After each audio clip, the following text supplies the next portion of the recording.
နေ့လေးကမှရှင်ကျမတို့ရဲ့ဒီကနေ့11 Thailand Education Fair မြန်မာ2026ကိုလာရောက်လေ့လာကြတဲ့ကျမတို့ရဲ့ချစ်ခင်ရတဲ့ကျောင်းသားကျောင်းသူလေးတွေစိတ်ဝင်စားကြတဲ့မိဘတွေအားလုံးကိုမင်္ဂလာနေ့လေးကမှလို့နှုတ်ခွန်းဆက်တာအပ်ပါတယ်ကိုစင်းနဲ့ပြကျမရှင်လန်းပါစေရှင်ကျမတို့အခုနေ့လယ်ပိုင်းအစီအစဉ်လေးမှာတော့ကြိုတင်ပြီးတော့ကြီးညာထားတဲ့အတိုင်းပဲအခုနေ့လယ်2နာရီမှာအားလုံးအတွက်ကိုတကယ်ကို experience တွေဘ ഹു တတာတွေအများကြီးရရှိစေလိမ့်မယ် sharing section လေးကိုတင်ဆက်ပေးသွားမှာဖြစ်ပါတယ် panel discussion ဖြစ်ပါတယ်ကျမတို့ဒီနေ့ရဲ့ panel discussion ကိုတော့ inspiring journeys alumni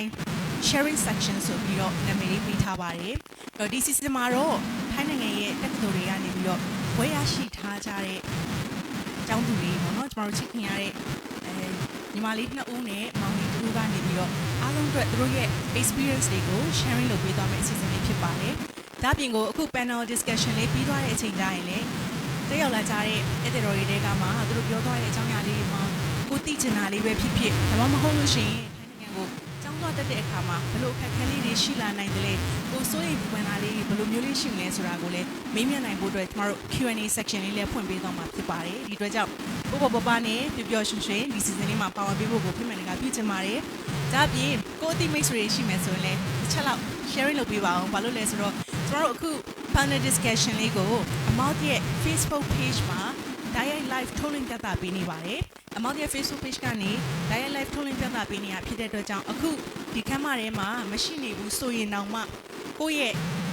ထိုင်းမှာကျောင်းတက်ဖို့ experience တွေနဲ့ပတ်သက်ပြီးတော့သိချင်တာတွေရှိမယ်ဆိုရင်တခါရင်နားဆင်ရတာပေါ့နော်အဲ့တော့ဒါလေးကိုလည်းတကယ်ချင်းတွေကို sharing လုပ်ပေးပါအောင်လို့ပြောချင်ပါတယ်ရှင်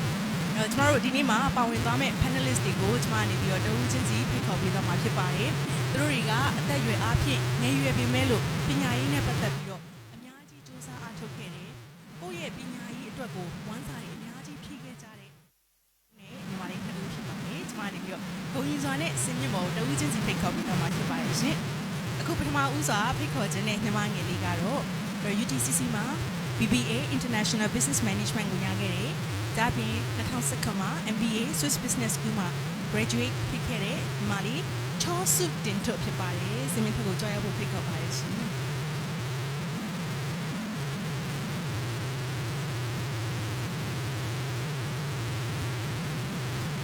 ဆက်လက်ပြီးတော့နောက်ထပ် panelist တွေကိုဖိတ်ခေါ်ကြပါရစေသူကတော့ Assumption University of Thailand မှာ major အနေနဲ့ Mechatronic Engineering and Artificial Intelligence နဲ့ရရှိထားတဲ့အခုဒီ2026မှာပဲ graduate ဖြစ်ထားတဲ့မောင်လေးစော်ရဲထပ်ဖြစ်ပါတယ်ရှင်ဒီနေ့မှာကြောက်ရပါမယ်ရှင်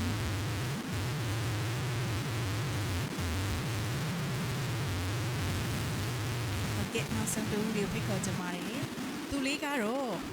ကျမတို့ Penyapira Institute of Management မှာယခုဒီ2026မှာပဲဘွဲ့ရရှိထားတာဖြစ်ပါတယ် Graduate of the Bachelor of Business Administration in Modern Business Entrepreneurship Program IMBE ဖြစ်ပါတယ်ဒီကတော့ Han Theory Job ဖြစ်ပါတယ်ဒီမှာလေးကိုဖိတ်ခေါ်ပါရရှင်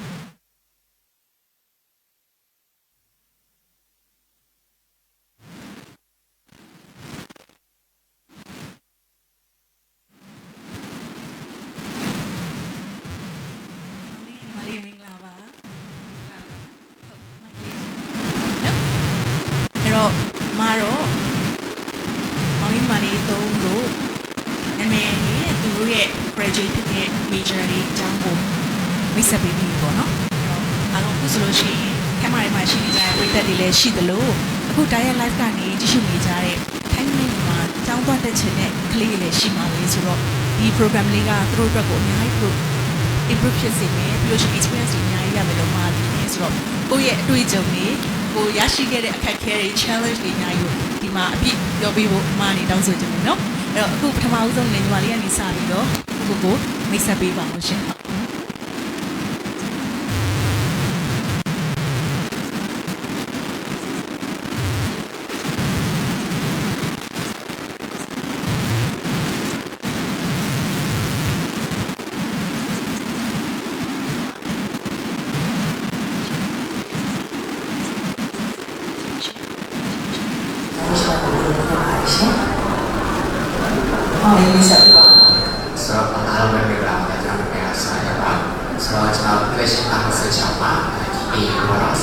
University of Thailand and the Bachelor of Engineering with Mechatronic Engineering and Artificial Intelligence My name is Selima.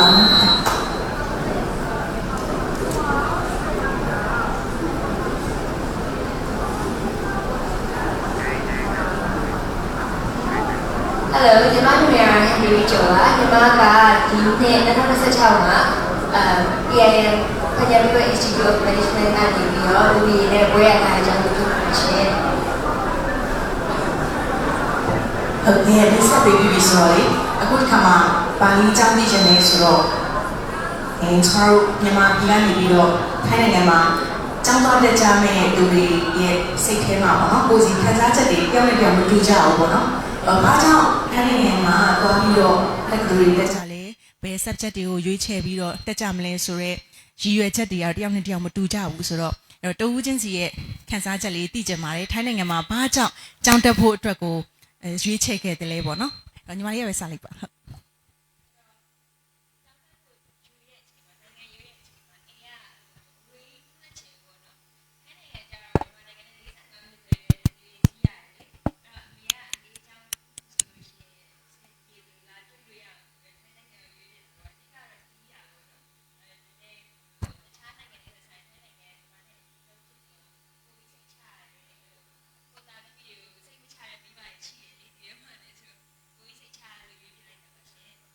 အဓိကတော့ကိုမိမတွေနားနေဆိုရေးပြလိုက်လို့ရတယ်ပေါ့နော်အဲ့ဒါလေးရတဲ့အကြောင်းပြချက်တစ်ခုလည်းဖြစ်တယ်ပေါ့နော်ဟုတ်ကဲ့မောင်လေးရောသိချင်ပါတယ်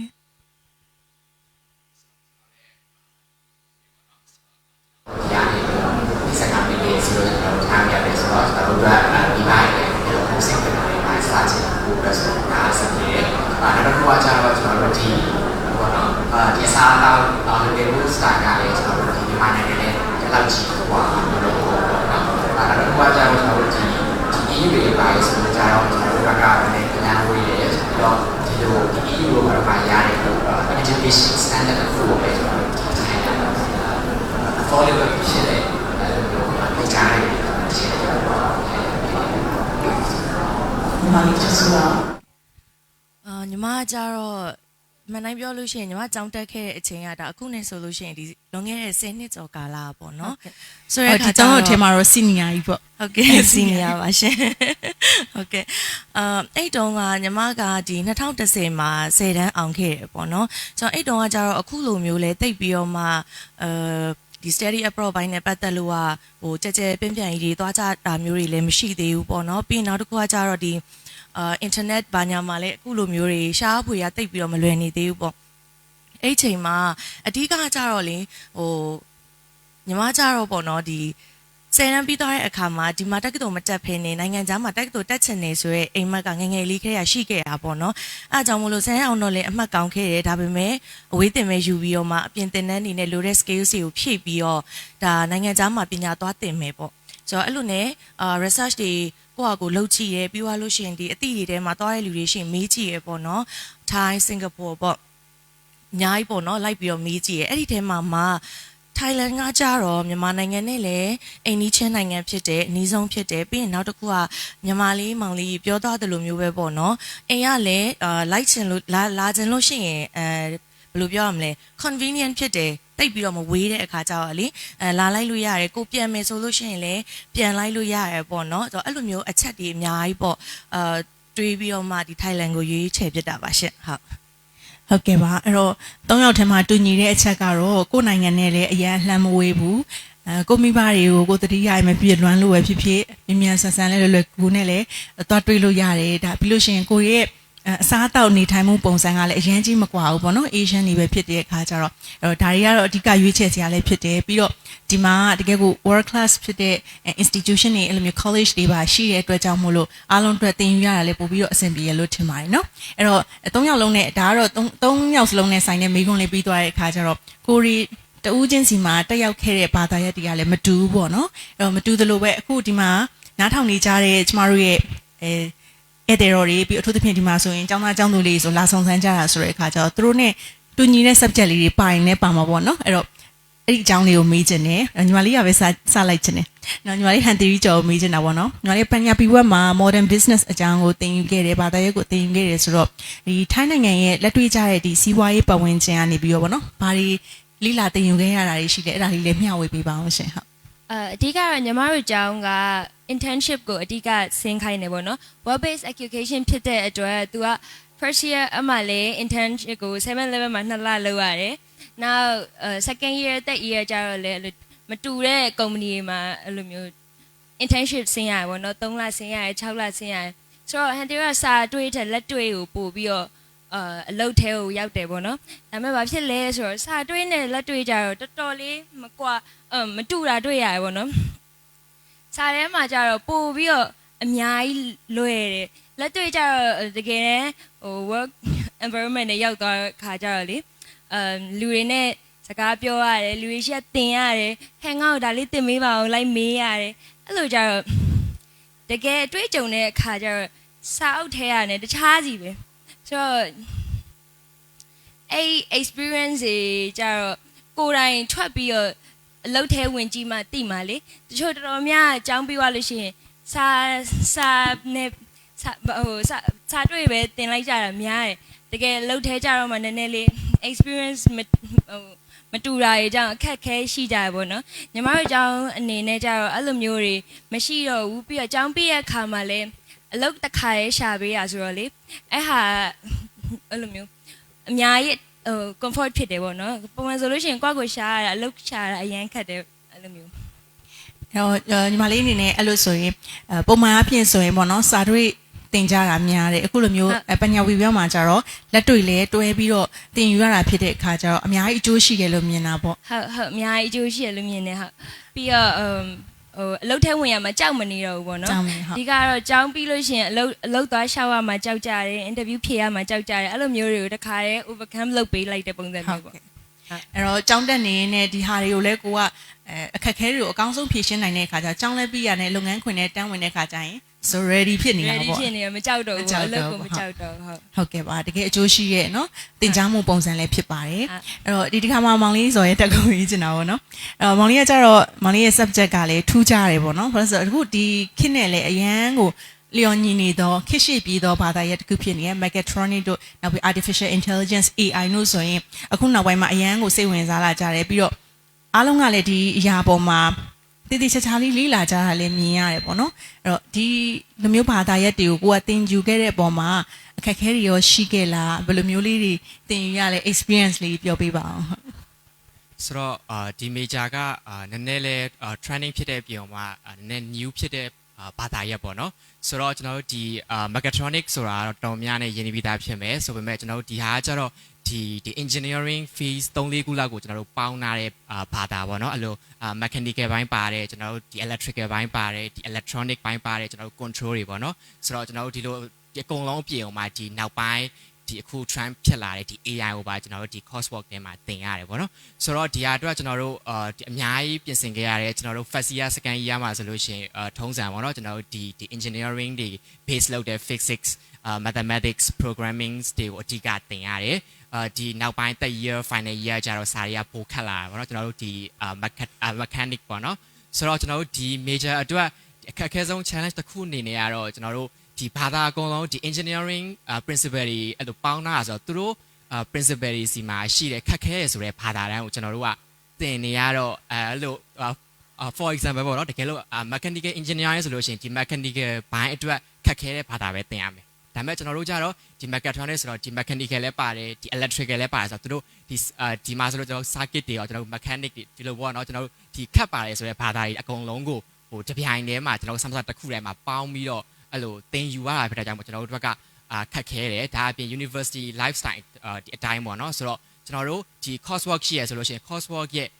30 to 50% လောက်ကိုပဲကျွန်တော်တို့ဒီကျောင်းတွေကသင်ပေးတယ်ကျန်တဲ့ 50% လောက်ကိုကျွန်တော်တို့ self study လုပ်ရတယ်ရှာဖတ်ရတယ်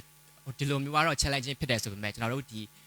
first year second year မှာရခဲ့တဲ့ foundation တွေနဲ့ဒီနောက်ပိုင်းပေါ့နော်ကျွန်တော်တို့ဒီ project တွေလုပ်တဲ့အခါဒီ internship တွေဆင်တဲ့အခါမှာတော့တော်တော်လေးဆင်ပြေခဲ့ပါတယ်ဟုတ်ကဲ့ဒီ subject ကိုအဓိကယူရတဲ့အကြောင်းရင်းဆိုရင်ရောအရင်ခက်ခဲတယ်လို့ပြောတော့လေOkay ဆိုတော့ကျွန်တော်ဒီ engineering ဘိုင်းကိုသွားခြင်းတယ်ပေါ့နော်ဒီ engineering ဘိုင်းမှာမှဟိုကျွန်တော်ကြတော့ဘယ်ဘိုင်းကိုပို့သွားခြင်းလဲဆိုတော့ကျွန်တော်မသေးကွဲဘူးပေါ့နော်ကျွန်တော်ဒီ unit start တက်ချင်မှာကျွန်တော်mechanic ဘိုင်းလဲစိတ်ဝင်စားတယ်ဒီ control ဘိုင်းတွေဒီ robotic တို့ AI တို့ဘိုင်းလဲစိတ်ဝင်တော့ဘယ်ဘိုင်းကို specialize လုပ်ချင်လဲဆိုတာကျွန်တော်ခွဲခြားလို့မရဘူးပေါ့နော်ဆိုတော့ကျွန်တော် ဒီ mechanical ကိုပဲယူလိုက်မယ်ဆိုလို့ရှိရင်တကယ်လို့ကိုမကြိုက်ခဲ့ရင်ရောဆိုရဲစိတ်နဲ့ကျွန်တော်major တွေရှာတဲ့အခါမှာ okay ဒီ major အတွက်ဒီ major okay ဒါပေါင်းတာဆိုတော့ okay ငါ bachelor တက်ကြည့်မယ်တကယ်လို့ဒီ major မှာအကုန်လုံး foundation တည်သွားပြီဆိုလို့ရှိရင်ငါဘယ်လမ်းကြောင်းကိုပို့သွားခြင်းလဲအဲ့လိုမျိုးကိုကျွန်တော်စဉ်းစားတဲ့အတွက်ကြောင့်မလို့ကျွန်တော်ဒီ major က first time ဖြစ်တယ်ဆိုတော့ပို့ပြီးတော့ကျွန်တော်အတွက်ဘယ် area ကိုသွားခြင်းလဲဆိုတာကိုကျွန်တော်တို့ပို့ပြီးတော့သိဖို့အတွက်ဒါအခွင့်အလမ်းအများဆုံး major ပေါ့နော်ဒါမှမဟုတ်ကျွန်တော်ဒီ major ကိုရွေးဖြစ်တာပါဟုတ်ကဲ့အခုဒီ major ကိုတက်ပြီးရဲ့နောက်မှာဘယ်လိုလေးဆုံးဖြတ်ဖြစ်လဲနောက်ဆက်သွားဖို့ဟုတ်ကဲ့ဆိုတော့ကျွန်တော်ဒီအခုလက်ရှိတော့ကျွန်တော်ဒီ master ပေါ့နော် master setup မှာကိုမှကျွန်တော် robotic ရဲ့ AI ရဲ့ဘိုင်းကိုကျွန်တော်ပို့သွားခြင်းတယ်ပေါ့ကျွန်တော်ဒီတိုင်းဟို mechanical design ဘိုင်းတွေကျတော့ကျွန်တော်တို့ကနည်းနည်းလေးနည်းနည်းစိတ်ဝင်စားမှုအားနည်းတယ်ပေါ့နော်ဆိုတော့ကျွန်တော်ဒီဘက်ဒီ control လုပ်ရတဲ့ဘိုင်းဒီ integrate လုပ်ရတဲ့အပိုင်းကိုပို့သွားခြင်းတဲ့အတွက်ကြောင့်မလို့ကျွန်တော် robotic နဲ့ AI ဘိုင်းကိုစိတ်ဝင်စားရဲဆိုတာကိုကျွန်တော်သိလာတယ်ပေါ့နော်ဒီ bachelor ကနေဟုတ်ကျေးဇူးတင်ပါတယ်နားထောင်ရင်းနဲ့ပေါ့နော်ဘာဖြစ်ဖြစ်ဘယ်သူမဆိုကတော့ចောင်းတက်ရင်းနဲ့မှာပဲကိုယ့်အတွက်ပါခက်ခဲတယ်ကိုကတော့ဘယ်နေရာလေးကိုအားနေပြီးတော့ဘယ်နေရာလေးမှာအားသာချက်ရှိရဲဆိုတာသိလာရတာဆိုတဲ့အခါကျတော့အဲ့နောက်ပိုင်းမှာကိုဘယ်လိုဆက်ပြီးသွားရမလဲဆိုတာကိုလမ်းကြောင်းပို့ပြီးပွင့်လာပေါ့နော်တက်ရင်းနဲ့ပေါ့โอเคကျေးဇူးတင်ပါတယ်မျှဝေပေးရတဲ့အတွက်အဲ့တော့ညီမလေးချော့စုကိုမေးချင်တာကကျတော့ညီမလေးကိုကြည်တာပေါ့နော်အခု UTCC ရော Swiss Business School ရောကျောင်းနှစ်ခုဖြစ်နေတာပေါ့နော်အဲ့ပထမ UTCC မှာ4နှစ်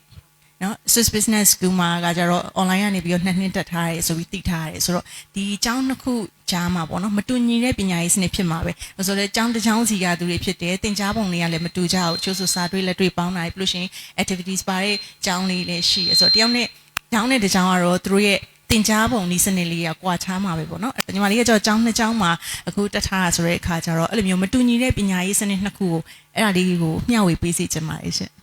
်ဟုတ်ကဲ့ပါရှင်UTCC မှာတော့ကကြတော့ဒါ on campus ကိုဒါ4နှစ်တက်ခဲ့တာပေါ့နော်တက်ခဲ့တဲ့အခါကျတော့UTCC မှာမဟုတ်ဘူးပေါ့ထိုင်းနိုင်ငံမှာရှိတဲ့တိုက်ကတူအကုန်လုံးကတော့သူကဒီစာတစ်မျိုးတည်းကိုပဲသင်တာမျိုးမဟုတ်ဘဲနဲ့ပေါ့နော် group work တွေလုပ်ရတယ် project တွေလုပ်ရတယ် presentation ပြီးသွားလို့ရှိရင် factory visit ပြီးသွားလို့ရှိရင်ဒီဟိုပါပေါ့နော်ဒီ conference တွေပေါ့အဲ့လိုမျိုးတွေကိုလည်းဒါကျောင်းသူကျောင်းသားတွေကို experience ရအောင်လို့မျိုးကျောင်းတွေကနေပြီးတော့မှလွတ်တာမျိုးတွေရှိရပေါ့ပြီးတော့ညီမဒီ UTCC မှာတက်တုံးကဆိုလို့ရှိရင်သူကနောက်ဆုံးနှစ်မှာဆိုလို့ရှိရင်စာမေးပွဲဖြည့်ပြီးတော့ဘွဲယူမလား internship ဆင်ပြီးတော့ဘွဲယူမလားဆိုပြီးတော့မှနှစ်ခုရွေးခိုင်းတာမျိုးလည်းရှိရပေါ့နော်ဆိုလိုတာကြတော့နောက်ဆုံးနှစ်ရောက်တဲ့အခါမှာကိုကရွေးချယ်လို့ရတယ်စာမေးပွဲပဲဖြည့်မလားအလုပ်တင်မဲလုပ်မလားပေါ့တော်တော်များများကတော့အလုပ်တင်လုပ်တာကိုရွေးကြရပေါ့နော်အဓိကတော့ကိုယ့်အတွက်ဒါ work experience တစ်ခုကိုရအောင်လို့ပေါ့ဆိုတော့UTCC မှာကြတော့အဓိကလေးအဲ့လို तू ကစာကြီးပဲသွားပြီးတော့မှငါစာတင်လိုက်မယ်ရတဲ့ activity တွေမ join တော့ဘူးဒါတွေမလုပ်တော့ဘူးအဲ့လိုသွားလုပ်လို့မရဘူးဘာဖြစ်လို့လဲဆိုတော့လေဘာသာရပ်တိုင်းမှာကဒီ activity အတွက်ပါ तू ကအမှတ်ပေးတာမျိုးတွေရှိရပါတော့ဒါတခြားကျောင်းတွေအားလုံးမှာလည်းအတူတူပဲလို့ဒါထင်ပါတယ်ဒါထိုင်းနိုင်ငံအကြောင်းတွေတော်တော်များများအကုန်လုံးပေါ့နော်တခြားနိုင်ငံတွေမှာလည်းအဲ့တိုင်းပဲသွားတာပဲဟိုဒီမြန်မာနိုင်ငံမှာဟိုစာကြက်ခဲ့ရတယ်လို့မျိုးတော့ဟိုမှာသွားပြီးတော့အဲ့လိုလုပ်လို့တော့မရဘူးပေါ့နော်ဆိုတဲ့အခါကျတော့အများကြီး balance လုပ်ရရပေါ့နော်ကိုကစာကြီးပဲတော်နေလို့မရဘူးသူတို့ရဲ့ဒီ activity တွေမှာလည်း join နိုင်ရမယ်လုပ်နိုင်ရမယ်ပြီးရင်နောက်တစ်ခုက public speaking ဘိုင်းပေါ့ဘာဖြစ်လို့လဲဆိုတော့ presentation တွေအဓိကအကြောင်းတွေကလုပ်ခိုင်းတာကလေဒီ public speaking အပိုင်းကိုသူတို့ဒါကျွမ်းစီခြင်းလို့ပေါ့နော်ဟိုရင်းနှီးစေခြင်းလို့ထင်တယ်ပြီးရင်နောက်တစ်ခုကကျတော့လုပ်ငန်းခွင်ဝင်တဲ့အခါမှာလေကိုကဒီအလုပ်တစ်ခုမှာကိုယ့်ရဲ့အလုပ်ကိုပေါ့နော် represent လုပ်ပြီးတော့မှဒါလုပ်ရမှာဖြစ်တဲ့အတွက်ပေါ့နော်အဲ့ဒီအတွက်ကိုတခါတည်းကိုရီးယားအကြောင်းမှာဟို training သဘောမျိုးအနေနဲ့ယူလို့ရရပေါ့ပြီးတော့ညီမတက်တုံးကဆိုလို့ရှိရင်လေအကြောင်းကဝစ်စုံပြေးမှာအကြောင်းနဲ့ဝင်ပေးတာအဲ့တုံးကDean ပေါ့နော် UTCC ရဲ့ Dean Agenda Green ပေါ့သူကအရန်စီကန်ကြီးရယ် slipper နဲ့ဝင်လို့မရဘူးခပ်ဖက်မပိုင်ဝင်လို့မရဘူးbutton မစုံရင်ဝင်လို့မရဘူးပေါ့နော်ဘလောက်ပဲအနှွေးနဲ့အုပ်ပြီးသွားထိတ်မှာအဲ့လိုမျိုးစစ်ဆေးလုပ်တဲ့သူတွေကအဲ့ဟာကိုကြည့်ရပေါ့နော်ဆိုတော့အဓိကရည်ရွယ်ချက်ကဘာလဲဆိုတော့ကိုကဒါ business ကိုသင်ယူနေတာအချိန်တန်လို့ရှိရင်ကိုကဒီစီးပွားရေးဒီလောကတွေပေါ့ဒီလုပ်ငန်းခွင်ထဲမှာဝင်ရမယ့်သူတွေ businessman တွေ business woman တွေဖြစ်တဲ့အတွက်ကိုယ့်ရဲ့ personal grooming ကအစ train ပေးတာပေါ့နော်သွားပြီးတော့ဒီ business meeting တွေသွားတဲ့အခါမှာပစ္စလက်ခတ်ဝတ်သွားလို့မရဘူးအဲ့လိုမျိုးတွေကအစား mindset တွေထည့်ပေးရပြီးရင်နောက်တစ်ခုကကြတော့ကျောင်းမှာဆိုလို့ရှိရင်လည်းအဲ့လိုမျိုးပေါ့နော်ဒီ guest တွေခေါ်ပြီးတော့ပေါ့သူ့ရဲ့ဒီသက်ဆိုင်ရာဒီပတ်ဟိုဟာပေါ့လုံးဟို fee ရဲ့ပေါ့နော်ဒီ professional တွေပေါ့အဲ့လိုမျိုးတွေကိုခေါ်ပြီးတော့လဲဒါအဲ့လိုသူတို့ရဲ့ experience sharing လုပ်ပေးရမျိုးတွေပေါ့နော်ကိုရီအဲ့ဒါတွေလည်းနားထောင်ခဲ့ရတယ်ဘယ်လောက်တောင်လဲဆိုလို့ရှိရင်လေဒီလေရင်မယ်တွေပြီးသွားလို့ရှိရင်နောက်တစ်ခုကဒီ model လောကမှာပေါ့နော်ဒီရက်တည်နေတဲ့သူတွေပေါ့သူတို့တွေကိုပါဖိတ်ပြီးတော့မှလမ်းလျှောက်တာကအစပေါ့နော်အဲ့လို train ပေးရမျိုးတွေရှိခဲ့တယ်ပေါ့နော်ဆိုတော့တော်တော်လေးကိုကြောင်းတက်တဲ့၄နှစ်မှာဒီစာရင်မကပေါ့ academic ဘိုင်းတာမကပဲပေါ့နော်ဒီကိုယ့်ရဲ့ဒီ personal grooming ဘိုင်း confident အပိုင်းတွေပါအကုန်လုံးကိုဒါတင်ယူခဲ့ရတယ်ပေါ့နော်ဒါကတော့ဒါ UTCC မှာဒါ၄နှစ်တာဖြတ်တန်းခဲ့ရတဲ့ပုံစံပေါ့သူ့ရဲ့ကျောင်းရဲ့ပုံစံပေါ့နော်ပြီးရင်အပျော်ဆုံးကတော့ဒီကျောင်းကနေပြီးတော့မှအခါအားလျော်စွာအဲ့လိုမျိုးဒီ trip လေးလိုက်ပို့တာမျိုးတွေပါပေါ့နော်အဲ့လိုမျိုးတွေလည်းရှိရဲဒါဒီ UTCC မှာဒါ၄နှစ်တက်ခဲ့ရတဲ့ဒါပုံစံပေါ့နော်Swiss Business School ကတော့လေအမှန်တိုင်းပြောရလို့ရှိရင်တော့ online class ဖြစ်ခဲ့တဲ့အတွက်ပေါ့နော်ဟိုသူ့ရဲ့ဒီ culture ဆိုတာမျိုးထက်ပေါ့နော်ပုံစံဆိုတာမျိုးထက်ဒီက classmate တွေနဲ့လည်း online မှာပဲတွေ့ရတယ်ပြီးသွားလို့ရှိရင်ဒီဆရာမတွေနဲ့ပဲ online မှာပဲတွေ့ရတယ်ပေါ့နော်ဒါမဲ့လည်းထုံးစံအတိုင်းပေါ့နိုင်ငံခြားအကြောင်းတွေအကုန်လုံးကဒီ project presentation group work ဒါတွေပေါ်မှာပဲအကုန်လုံး base လုပ်ထားတာဖြစ်တဲ့အတွက် classmate တွေနဲ့အပြင်မှာမတွေ့ဖြစ်ပေမဲ့လဲပေါ့နော်ဒီအဲ့လိုမျိုး Zoom မှာတွေ့ပြီးတော့မှစာတွေလုပ်ရတယ် assignment တွေလုပ်ရတယ် homework တွေလုပ်ရတယ်ပေါ့နော်ဆိုတော့ဒါပေမဲ့ပို့ပြီးတော့ prefer ဖြစ်တာတော့ on campus တက်ရတာကိုပို့ပြီးတော့ကြိုက်တယ်ပေါ့နော်ပို့ပြီးတော့ active ဖြစ်တယ်လို့ခံစားရတယ်ကိုယ်တိုင်လည်း interactive ဒီ classmate တွေနဲ့ရောဆရာမတွေနဲ့ရောလုပ်လို့ရတယ်ပေါ့နော်ဒါပေမဲ့လည်းဒီ online class မှာလည်းဒါပျော်ပျော်ရွှင်ရွှင်နဲ့စာသင်ခဲ့ရပါတယ်ဘွဲရခဲ့ပြီပေါ့နော်အခုဟုတ်ကဲ့ပါရှင့်ဒါဆိုတော့ UTCC မှာတက်ခဲ့ရတဲ့အချိန်တွေကိုအများနဲ့အမှတ်ရနေမှာပေါ့နော်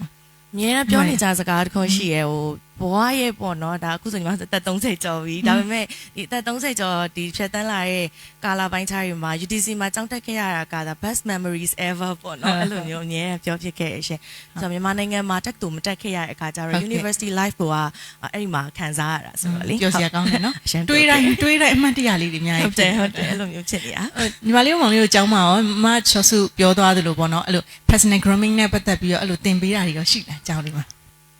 ရှိလားဟို model တွေနဲ့တီးတန့်တင်ပေးရတော့မဟုတ်ပေမဲ့ presentation လုပ်တိုင်း full uniform suit coat blazer အကုန်ဆုံးဝတ်ခိုင်းတယ်နောက်ဆုံးဖက်နက်ကheels တေချာဝတ်ခဲ့ပါအဲ့လိုမျိုးလည်းရှိတေချာစစ်တာပေါ့နော်ဒါတွေကစနော်ရှိလားမောင်လေးကြောက်ပါဟုတ်ကဲ့ရှိရပါကျွန်တော်တို့ဒီ general solution တော့ကျွန်တော်တို့အရေးကြီးတဲ့အချိန်က presentation လုပ်တဲ့အချိန်ရယ်ပြီးတော့ဒီ exam time ပေါ့နော်ဒါသူတို့ပြဋ္ဌာန်းထားတဲ့ဟာရှိပြဋ္ဌာန်းထားဟာဆိုတာယောက်ျားလေးဆိုလို့ရှိရင်ကျောင်းသားဆိုလို့ရှိရင်ဘာတွေပါရမယ်ကျောင်းသားဆိုလို့ရှိရင်ဘာတွေပါရမယ်ဆိုတော့ကျွန်တော်တို့အဓိကစစ်တာကတော့အဲ့ခုနပြောတဲ့စာမေးပွဲ presentation ရဲ့ကျန်တဲ့ချိန်တွေကတော့ဒီဟိုကအဖြူအောက်ကအမဲနဲ့လို့တသိရဲ့ဝက်လာလို့ရှင်တော့စင်ပြေရပေါ့နော်ဒါပေမဲ့ကျွန်တော်တို့ဒီ major အတွက်ကြတော့ကျွန်တော်တို့မှာဟို lab coach ရှိရပေါ့ကျွန်တော်တို့ကျတော့ lab တွေဝင်ရအောင် lab တွေကဒီ annual များကျွန်တော်တို့ဟို lessive voltage များတဲ့အဲ့လို lab တွေရှိတယ်ပြီးတော့ဒီလိုပေါ့နော်တကယ်အဲ့လိုအနေရရှိတဲ့ lab တွေဆိုလို့ရှိရင်ကျတော့ကျွန်တော်တို့မှာ lab coat ပြီးတော့ကျွန်တော်တို့ဟိုဖနက်တွေပါရအစားလိုမျိုးဟိုတသေးချာဆရာတွေကကြည့်ရတကယ်လို့ဟိုကျွန်တော်တို့တော့ဆိုအမှမြန်မာဆရာတရားပေါ့နော်ကျွန်တော်တို့ဒီ first sem မှာစတင်တွေ့ခဲ့တဲ့ဆရာဆိုလို့ရှိရင်ကျွန်တော်ဘွားအတွက်ဟိုစီကံအကြီးဆုံးဆရာတွေပါမယ်ပေါ့နော်ကျွန်တော်တို့ဆချင်းသွားတဲ့ကသူ့အတန်းစတိုက်အကုန်လုံးကိုခုနပြောခဲ့တဲ့အတိုင်းပဲចောင်းသားဆိုလဲចောင်းသားចောင်းဆိုလဲចောင်းသူဝတ်ကမယ်ဆိုလဲပါမယ်ဆိုတဲ့အရာတစ်ခုမပါလို့ကျွန်တော်တို့ဒီအတန်းလေးကိုလုံးဝပေးမဝင်ဘူးဘယ်လောက်ပါဖြစ်ဆိုတော့ကျွန်တော်တို့ lab တွေဆိုလို့ကျွန်တော်တို့ဒီပေါ့နော်ဟုတ်တယ်လို့မျိုးတော့ရှိပါတယ်ဟုတ်ကဲ့ဘောဒါကလေဟိုကျောင်းမှာတက်နေရုံနဲ့မဟုတ်ပဲနဲ့ကျောင်းပြီးသွားတဲ့နောက်ပိုင်းမှာကိုယ့်ရဲ့စီကံမိုင်းနဲ့ပတ်သက်ပြီးတော့လေလေ့ကျင့်ပေးရလဲရောက်တယ်ပြီးလို့ရှိရင်ဒီ personal grooming ဆိုလဲဒါလုပ်ငန်းခွင်ထဲဝင်တဲ့အခါမှာဒါတွေကဟိုတီးတန့်တင်ရမယ့်အရာတွေမျိုးမဟုတ်ပဲနဲ့ကိုကျောင်းတက်ကလေးကဒါလေးတွေကပြိုးထောင်ပေးတယ်လို့မျိုးလေ့ကျင့်ပေးတယ်လို့မျိုးလေးဖြစ်တဲ့အခါကျတော့ကျောင်းလဲပြီးလုပ်ငန်းခွင်ထဲလဲဝင်ဟိုကလည်း ready ဖြစ်နေတယ်ဟိုပုံမှန်သွင်းမြင်ပဲ physical appearance ကိုပဲကြည့်ကိုယ့်ကိုယ်သွေးတွေပဲကြည့်နော်အတွင်းထဲမှာရှိနေတဲ့ပညာရဲ့ပိုင်းဆိုင်ရာကိုပဲကြည့်အပြည့်စုံဖြစ်နေရဖြစ်တဲ့အခါကျတော့ဒီလိုမျိုးကျောင်းတွေကိုတက်ရတာတော်တော်လေးကိုတန်မိုးရှိရလို့တော့ပြောလို့ရတယ်ပေါ့နော်ဆိုတော့ okay အဲ့တော့အခုဒီတစ်ခါမှာမေးချင်တာပါလဲဆိုတော့အခက်ခဲတွေပေါ့နော်ဘာပဲဖြစ်ကိုယ့်နိုင်ငံကနေတခြားနိုင်ငံကိုသွားပြီးတော့ကျောင်းတက်ရတာဖြစ်တဲ့အခါကျတော့အင်လွမ်းတဲ့ဝေဒနာလေးကလည်းရှိမယ် plus ပြီးတော့အဲ့ဒီမှာတယောက်တည်းဖြည့်ရှင်းရတဲ့အရာမျိုးတွေရှိတယ်။ဘာလို့ဆိုတော့ဒီနိုင်ငံမှာဆိုလို့ရှိရင်တခုခုဆိုရင်မေကြီးဖေကြီး ဘယ်လိုလုပ်ပေးမယ်ပဲလုပ်ပေးမယ်ဆိုတဲ့ကိစ္စမျိုးတွေကရှိတယ်ဒါပေမဲ့ဟိုမှာဆိုရင်ကိုတယောက်တည်းအကြောင်းတက်နေရတာဖြစ်တဲ့အတွက်ကြောင့်ရောက်လာတဲ့အခက်ခဲမှန်သမျှကိုယ့်ရဲ့self decision နဲ့ပဲဆုံးဖြတ်ချက်ချပြီးတော့လုပ်ခဲ့ရတာမျိုးရှိမှာပဲဆိုတော့ဘယ်လိုအခက်ခဲလေးတွေကြုံခဲ့ရလဲဘယ်လိုမျိုးလေးကြော်ဖြတ်ခဲ့ရလဲအဲ့တော့အဲ့အတွေ့အကြုံလေးတွေသိချင်ပါတယ်ညီမလေးစပေးပါဦးတယောက်တည်းနေတဲ့အခါကျတော့လေအမေဖေလည်းရှိပါတယ်ဆိုတော့တယောက်တည်းနေတဲ့အခါကျတော့အရင်တော့ငယ်တော့အိမ်မှာနေတော့ဆိုရင်အမေတခုခုဆိုလို့ရှိရင်အဖေတခုခုဆိုအကုန်လုံးဖြည့်ရှင်းသွားပြီအေးဘန်ကောက်မှာကျတော့ဘယ်လိုဖြစ်လဲဆိုတော့ကျန်တဲ့ချိန်တွေအကုန်လုံးဘယ်သူမှမရှိလဲဖြစ်တယ်ဒါပေမဲ့နေမကောင်းတဲ့အချိန်ဆိုရင်အရန်ခက်ခဲတယ်အရန်ခက်ခဲဆိုတော့လေဆက်စချင်းတော့နေမကောင်းဘူးဆေးတောက်တာဘာညာအဲ့လိုနဲ့ရပါမယ်ကိုဗစ်ဖြစ်လာတာတို့အဲ့ထက်ပို့ပြီးတော့ကြီးမားတဲ့ကျန်းမာရေးချို့ရင်းတာဖြစ်လာတဲ့အခါကျတော့လွမ်းတယ်လေအမေဒီချိန်ဆိုလို့ရှိရင်အမေဆေးတိုက်နေပြီဒီချိန်ဆိုရင်အမေဟင်းချက်ပေးနေပြီအဲ့လိုမျိုးတွေတွေးမိရပေါ့နော်အဲ့ချိန်မှာကိုနေမကောင်းတဲ့ကြားတဲ့အဲ့လိုမျိုးဆွဲထူပြီးတော့ဆေးကန်းကိုပို့ရတာကိုသွားရတာကျောင်းပြက်လို့လည်းမရဘူးလေကျောင်းက3ခါထပ်ပို့ပြက်လို့ရှိရင်အဲ့ subject က auto fail အဲ့တော့ကျောင်းပြက်ချင်လို့ရှိရင်ဆေးကန်းကိုရအောင်သွားပြီး medical certificate တောင်းပြီးမှပြပြီးမှပြက်လို့ရတယ်ဆိုတော့နေမကောင်းတဲ့ကြားတဲ့ဆေးရုံအတင်းသွားပြီးလို့ရှိရင်ဒီမှာငါတို့ဒီလိုဖြစ်နေပါတယ်ဆရာဝန်ရှိကနေပြီးတော့ဘယ်နှစ်ရက်လောက်ပြက်ရပါမယ်ဆိုရဲmedical certificate ကိုတောင်းကျောင်းမှာပြန်သွားပြနေမကောင်းတော့နေမကောင်းတဲ့ချိန်ကိုလောက်ရတာအဲ့ဒီချိန်ပဲခက်ခဲပါတယ်ကျန်တဲ့ချိန်ကတော့ပျော်နေရတဲ့အာယုံမရလိုက်ဘူးပျော်နေရတဲ့အမေရောဖေရောမမှတ်တတိမရတော့ဘူးဖြစ်နေအောင်ပေါ့နော်နေမကောင်းတဲ့ချိန်တော့အမေရေးဆိုအမေကဟန်ဒီတခါနေမကောင်းဖြစ်တော့ဆိုအမေတစ်လလောက်တောင်လာနေရတယ်ဘန်ကောက်မှာအဲ့လိုမျိုးအဲ့ကြောင့်စကားပုံရှိရလေခလုတ်ထီမအမိတာအဲ့ဒါမျိုးဟုတ်တယ်မရီးနေပြီအမေလေး share လုပ်ပေးပါဦးဘယ်လိုမျိုးစိန်ခေါ်မှုလေးတွေအခက်ခဲလေးရှိခဲ့လဲဆိုတော့ကျွန်တော်ကြတော့ဒီ AU မ join ခင်မှာဒီ AUMIT ပေါ့နော်ဒီအဲ့ဒီကကျွန်တော် foundation program တက်သွားတာဆိုတော့ကျွန်တော်တို့ဒီ foundation program ကကျွန်တော်တို့ cohort အတွက်ဒီအယောက်20 25ယောက်လောက်အတူတူကျွန်တော်တို့ဒီ link ဒီ CV ဟိုဘက်ကိုသွားခဲ့ရတာဆိုတော့ကျွန်တော်တို့စရောက်ဟိုဘက်ရောက်တဲ့အချိန်မှာရောကျွန်တော်တို့အတွက်အဲ့လို homesick ဖြစ်တာတွေဘာတွေကကျွန်တော်တို့တော့မရှိခဲ့ဘူးပေါ့နော်ပြီးတော့စချင်းသွားတော့ကျွန်တော်ဆက်ခွန်ဆိုတော့ကျွန်တော်ဟိုဘက်မှာ okay ထိုင်ရောက်ပြီဆိုလို့ကျွန်တော်စားကျင်တာရှိတယ်သွားကျင်တဲ့နေရာတွေရှိတယ်ဆိုတော့စိတ်နဲ့ပျော်နေရဆိုတော့စရောက်ချင်းမှာတော့ homesick ဆိုတာကျွန်တော်တို့မရှိခဲ့ဘူးဆိုပေမဲ့ကျွန်တော်ခုနပြောလို့ပဲပေါ့နော်ဒီဖျားတဲ့အချိန်ပေါ့နော်ဖျားနာတဲ့အချိန်ကတော့ကျွန်တော်ဘယ်လိုခေါ်မလဲငယ်တွေကလည်းအဲ့လိုချူချာတက်တဲ့လူမျိုးဆိုတော့ဟိုဘက်မှာဆိုလို့ရှိရင်လည်းပိုကီယူဆိုင်ဒါပေမဲ့ဂျားတွေကလည်းဖျားတာပဲဖျားရဲဆိုလို့ရှိရင်တော့အဲ့လိုညဘက်ဒီအိမ်ကိုဖုံးခေါ်ပြီးတော့အဲ့လိုမျိုးဒီရှိရပေါ့နော်ဒါပေမဲ့လည်းခုနပြောလို့ပဲကျွန်တော်တို့ဟိုမှာတယောက်တည်းဖြစ်နေရပါတော့တငယ်ချင်းတွေရှိတယ်ဆိုပေမဲ့လည်းကိုကိစ္စကကိုလုံးမပြီးမဲ့အရာတွေကြီးပဲလीနော်ဆိုတော့ကျွန်တော်တို့နေမကောင်းလဲကိုကိုကုံယုံထားရတယ်ကိုကိုစေကန်းသွားစေုံသွားဒါတွေကစစဘိုင်းတစ်ခါဖျားလောက်ထီရတော့ဒီခက်ခဲမယ်ပေါ့နော်ဒါကုံတော့ပြောချင်တာပေါ့ဒါပေမဲ့ကြာဝါလို့ရှိရင်ကျွန်တော်တို့နောက်ပိုင်းအချိန်တွေကြာဝါဒါကိုခဏဖြစ်တာများလာတဲ့ခါကျတော့ကျွန်တော်တို့ဒီအစဉ်ပြေသွားမယ်ပြီးတော့ဘယ်လိုပဲဖြစ်ကိုအဖေအမေဆိုတာလဲကိုနားမှာအမြဲတမ်းရှိနေမှာမဟုတ်ဘူးလीနော်ဆိုတော့ဒါကျွန်တော်တို့အတွက်ဒါ live lesson တစ်ခုပဲပေါ့ကျွန်တော်တို့ယူတတ်မယ်ဆိုလို့ရှိရင်တော့ဒါပေမဲ့စချင်းကတော့ဒီလိုပဲခက်ခဲဒါပေမဲ့နောက်ပိုင်းကျတော့ကျွန်တော်တို့ဒီလိုပြန်အဆင်ပြေသွားတယ်ပေါ့နော်ကိုကဟုတ်ကဲ့ဟုတ်တယ်မောင်လေးပြောတဲ့ဒီမှာဆိုရင်ဒါတရားသဘောတွေလည်းပါတာပေါ့နော်မှန်ပါတယ်ဒါငယ်ပင်မဲ့လည်းအတွေးခေါ်လေးကောင်းတယ်ပေါ့နော်ဘာပဲဖြစ်မွေးတော့မှလည်းကိုတယောက်တည်းပဲနော်ပြန်သွားရင်လည်းတယောက်တည်းသွားရမှာပဲဆိုတော့ဒါလေးကိုသားကြနေတဲ့ခါကြလို့ရှင်တော့ဘဝရဲ့အခက်ခဲတွေဘာပဲလာစိန်ခေါ်မှုတွေပါပဲရှိအကောင်းဆုံး overcome လုပ်နိုင်တယ်လို့မှတင်နေပေါ့နော်အဲ့တော့နှုတ်ဆုံးကတော့ဖေမေလိုအပ်တဲ့အချိန်ညရင်လွမ်းတာပဲကျန်တဲ့ချိန်ပျော်နေရင်တော့မေ့နေကြတာပေါ့နော်ဟုတ်ကဲ့ညီမလေးချော့စုရောဘယ်လိုအခက်ခဲလေးတွေ UTCC မှာတက်တုံးကအဲ့လိုမျိုးအခက်ခဲလေးစိန်ခေါ်မှုလေးရှိမလဲဟုတ်အခက်ခဲကတော့စပြီးတော့သွားခဲ့ကတယောက်တည်းသွားရတာပေါ့နော်ဆိုတော့ပြောရမယ်ဆိုလို့ရှိရင်ကိုမိသားစုတွေမှာလည်းဒီ study abroad သွားတာကိုကပထမဦးဆုံးဖြစ်ခဲ့ရပါပေါ့ဖြစ်ခဲ့တဲ့အခါကျတော့တယောက်တည်းအမေတို့ကလည်းဟိုဘက်ထိလိုက်မပို့နိုင်တဲ့အခါကျတော့ okay ဒီလေရင်ကလည်းပထမဦးဆုံးစီးမှာဖြစ်တဲ့အတွက်တယောက်တည်းဖြစ်မှာဆိုတော့အားငယ်စိတ်ဝင်တယ်ဆက်ချင်းကဒါပေမဲ့လည်းငါဖြစ်ချင်တဲ့အိမ်မက်ပေါ့အဲ့ဒီအိမ်မက်ကိုဒါအကောင့်ထဲဖော်လို့ရပြီဆိုလဲဆိုတော့အဲ့ဒီစိတ်ကိုပဲတွေးပြီးတော့ဒီ airport မှာလေတယောက်တည်းပဲသွားလိုက်တယ်လေရင်ပေါ်တက်တော့လေကိုဟိုဘက်မှာဘာလုံးလုံးအောင်မသိရမျိုးတွေဖြစ်တယ်ပေါ့နော်ဒါပေမဲ့အဲ့မှာလင်းမှာတူ ခုံတူတူကြတဲ့ foreigner 2ယောက်ကတော့သူတို့က first time လာပါလာမေးပြီးတော့မှဟိုဘက်ရောက်လို့ရှိရင်ဘယ်လို package ကို claim ကမယ်ပါညာအကုန်လုံးသူတို့တင်ပေးခဲ့ရပေါ့နော်ဆိုတော့အဲ့အတွက်အဆင်ပြေခဲ့တယ်ဆိုတော့ homesick ပေါ့ဒုတိယတစ်ခုကတော့ homesick ကတော့ရောက်ချင်းတော့ကတော့လေအသက်တွေကို explore လုပ်နေရတာဆိုတော့ homesick ကိုတပတ်လောက်မဖြစ်သေးဘူးဒါပေမဲ့တပတ်ကျော်သွားတဲ့အခါမှာစပြီးတော့ homesick ဖြစ်လာပြီဘယ်လိုပြောရမလဲစားစာတွေစလွမ်းလာပြီအိမ်ကိုစလွမ်းလာပြီအဲ့လိုမျိုးပေါ့နော်တော်တော်လေးကိုလည်းအဲ့လိုညာဘက်တွေဆိုလို့ရှိရင်လည်းငိုခဲရတဲ့အချိန်တွေရှိရပေါ့ဒါပေမဲ့အမှចောင်းစားတက်တဲ့အချိန်ရောက်လဲရောက်တော့ចောင်းရဲ့ orientation တွေကစပြီးတော့ဇက်တိုက်ကတော့လုံးပန်းရပြီလေစာတွေနဲ့ project တွေနဲ့ဘာတွေနဲ့လုံးပန်းရပြီပေါ့နောက်တစ်ခုကကြောက်ပါလဲဆိုတော့ဒီဘာသာစကားအခက်အခဲပေါ့ international college ဖြစ်တဲ့အတွက်ကျောင်းမှာတော့ English လို့ပြောလို့ရပေမဲ့အပြင်ကိုထွက်တဲ့အခါမျိုးမှာဆက်ရောက်ချင်းဆိုတော့ထိုင်းစကားကလည်းအဲ့လောက်ကြီးမတက်သေးဘူးပေါ့ဆိုတော့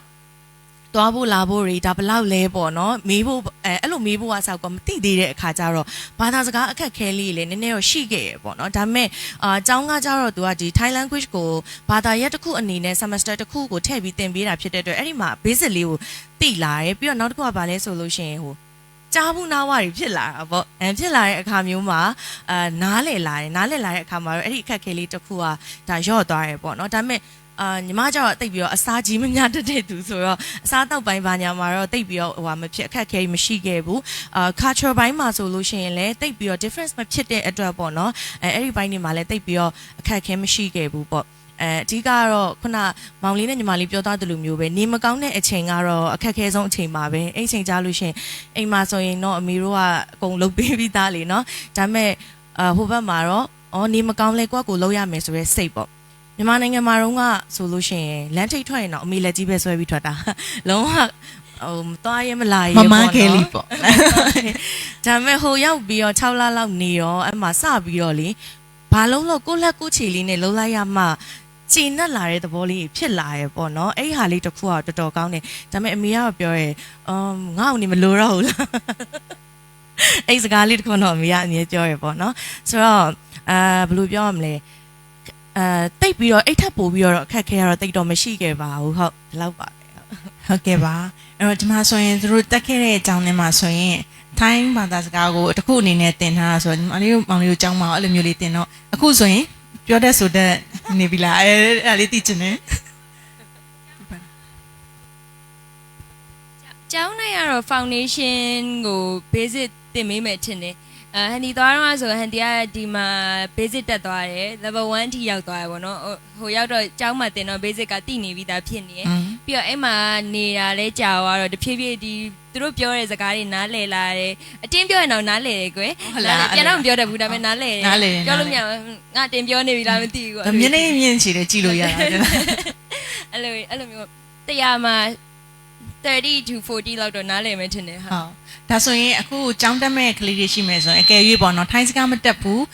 English ပဲပြောတတ်မယ်ဆိုရင်တော့အဆင်ပြေတယ်ပေါ့နော်အဆင်ပြေတယ်ဘာလို့လဲဆိုတော်တော်များသွားတက်မယ်ဆိုလို့ရှိရင် international program ပဲတက်ကြတာကိုအဲ့တော့အဓိကကျောင်းမှာဆရာမတွေအင်္ဂလိပ်လိုသင်ပေးတာနဲ့အကုန်လုံးကိုကအင်္ဂလိပ်လိုပြောတတ်လို့ရှိရင်အဆင်ပြေတယ်ဒါပေမဲ့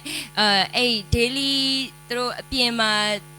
တွေ့ကြုံပြောဖို့ကကြတော့အကြောင်းက basic သင်ပေးမယ်ပြီးတော့ကိုယ့်ကိုလည်း basic သင်ထားတာဘာသာတစ်ခုတတ်ထားတာအလကားမဖြစ်ဘူးလीเนาะဆိုတော့ basic လောက်ရရင်ကိုအဆင်ပြေပါတယ်ဒါပေမဲ့အလုပ်ထဲရောက်တဲ့အခါကျရင်တော်တော်များများကပြောတတ်ကြတယ်အင်္ဂလိပ်လိုပြောတတ်ကြတယ်ပေါ့နော်ဆိုတော့အဲ့ဟာအတွက်တော့အရင်စိတ်ပူစရာမရှိပါဘူးဟုတ်ညီမလေးကိုပဲဆက်ပြီးတော့မေးလိုက်မယ်နော်မေးလိုက်မယ်ဆိုတော့ကိုတက်ခဲ့တဲ့အကြောင်းနဲ့ပတ်သက်ပြီးတော့အဲ့ဒီကျောင်းတက်ပြီးရဲ့နောက်ပိုင်းမှာအလုပ်ကိုင်ခွင့်လန်းနေအကြောင်းကိုလည်းမနည်းနည်းသိချင်တာဆိုတော့လေညီမလေးကျတော့ entrepreneurship ကိုလေ့လာထားတဲ့သူတယောက်လည်းဖြစ်တယ်ဆိုတော့ကိုပိုင်လုပ်ငန်းလုပ်ချင်တဲ့လူငယ်ကြီးရှိမှာပဲအခုနောက်ပိုင်းဆိုရင်အရင် entrepreneurship ကလူငယ်တွေရဲ့စိတ်ထဲမှာအများတန်းကိန်းအောင်နေရပေါ့နော်ကိုလုပ်ငန်းလေးကုန်စချင်တယ်အ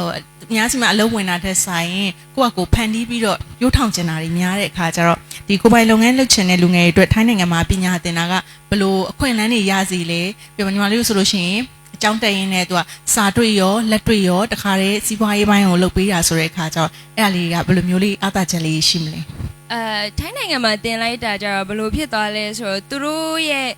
ရဲ့ business culture ကိုလည်းကိုနားလည်လာတယ်သူတို့ရဲ့ business culture နဲ့မြန်မာနိုင်ငံရဲ့ business culture အရင်ကြီးတော့မကွာဘူးဆိုပေမဲ့မတူတာလေးတွေတော့ရှိတယ်ပေါ့နော်အဲ့ဒီအချိန်ကျတော့သူတို့ရှိမှာက business opportunity တွေများတယ်ကိုရီရှိမှာကမစရသေးတဲ့လုပ်ငန်းတွေမှာအများကြီးပဲသူတို့ကိုရီအများပြောရလေဘန်ကောက်ရောက်လို့ရှိရင်ဟဲ့သူတို့တွေကစီးပွားရှာတတ်တယ်ဆိုတဲ့စကားတကယ်သူတို့ကလေဒီတေးသေးလေးတွေကအစဟိုကြီးကြီးမားမားစီးပွားရေးတွေအစုံသူတို့က business idea ပိုများတယ်ဆိုတော့ကိုကဟို inspire ယူဖို့လွယ်တယ်ပေါ့နော်ပြီးတော့ကျောင်းကလည်း entrepreneurship ဘာညာတေးချသင်မေးရလိုအပ်တာလေးတွေကိုစာတွေ့ရောလက်တွေ့ရောပြောပြတော့ဟိုကိုပိုင်စီးပွားရေးထောင်ညင်တဲ့မောင်လေးညီမလေးတွေအတွက်ကဒီအကြောင်းပြီးလို့ရှိရင်ကိုဘာဆက်လုပ်ရမလဲဆိုရဲ idea လေးတော့သူတို့ကောင်းထဲမှာရလာမယ်လို့ထင်ပါတယ်ဟုတ်ကဲ့ပါကျေးဇူးတင်ပါတယ်အဲ့တော့ကိုပိုင်လုပ်ငန်းလုပ်ချင်တဲ့သူတွေအတွက်ဆိုလဲဒီလိုမျိုးကျောင်းနေတက်ပြီးတော့ကျောင်းတက်ပြီးပွဲရပြီးရဲ့နောက်မှာလဲဒါလေးတွေကိုဟို idea လေးတွေအများကြီးရနိုင်တယ်လို့ပြောလို့ရတာပေါ့နော်မောင်လေးဆိုရဲထက်ကိုဆက်ပြီးမိချင်ပါတယ်အဲ့တော့မောင်လေးကကျောင်း mechatronic artificial intelligence AI နေပတ်သက်ပြီးတော့ကိုကတက်ခဲ့တာအခက်အခဲကြီးလည်းအများကြီးရှိတယ်ကိုစိတ်ဝင်စားတဲ့ဘာသာရဲ့ဖြစ်ကြောင်းလည်းသိသွားတယ်ပေါ့နော်ဆိုတော့အခုကျောင်းလည်းပြီးသွားပြီဆိုတော့ကိုယ့်ရဲ့ skills တွေကိုမြန်မာနိုင်ငံဒါမှမဟုတ်နိုင်ငံတကာနယ်ပယ်မှာပေါ့နော်ဘယ်လိုအသုံးချသွားဖို့စိတ်ကူးထားလဲနောက်ထပ်ဆက်ပြီးတော့ခုနကလည်းကျောင်းဆက်တက်မယ်လို့သိထားတယ်ပေါ့နော်ဒါလေးလေးမျှဝေပေးပါအောင်ဆိုတော့ကျွန်တော်ဒီအခုလက်ရှိတော့ကျွန်တော်ကျောင်းမပြီးခင်နေရပါတော့ပုံမှန်ကတော့ကျောင်းမပြီးခင်နေရကျွန်တော်ဒီဂျာမနီမှာဟို master ဆက်တက်ဖို့ကျွန်တော်ရှောက်ထားတယ်ပေါ့နော်ဘာလို့ဂျာမနီလဲဆိုတော့ကျွန်တော်တို့ဒီဘက်ထိုင်းလန်မှာလည်းဒီ industry တွေပိုင်းပညာရှိရပေါ့နော်ဒါပေမဲ့ကျွန်တော်တို့ကြတော့ဒီထပ်ပို့ပြီးတော့ဒီ industry ပို strong ဖြစ်တဲ့နိုင်ငံတစ်ခုမှာအဲ့လိုဒီပညာအရင်ဆုံးကျွန်တော်သင်ကြည့်ချင်တယ်ပေါ့နော်ကျွန်တော်ဒီထိုင်းမှာသင်ပြီးသွားပြီထိုင်းပညာရဲ့ဒီလိုရှက်တော့ကျွန်တော်သိသွားပြီဆိုတော့ကျွန်တော်ဒီ EU နိုင်ငံတွေကကျွန်တော်ဂျာမနီမှာကျွန်တော် master ပေါ့နော်ကျွန်တော်ခုနကပြောခဲ့တဲ့ robotic နဲ့ AI ဘိုင်းကိုကျွန်တော်အခုလည်းကျွန်တော်ရှောက်ထားတယ်ပေါ့နော်ကျွန်တော်ဆိုတော့ကျွန်တော်ဒီမှာ master တက်ပြီးသွားပြီဆိုလို့ရှိရင်တော့နောက်ထပ်ဂျာမနီမှာပဲကျွန်တော်ထပ်ပြီးတော့ဒီအတွေ့အကြုံရအောင် intern ဆင်းမယ်ပြီးလို့ရှိရင်အလုပ်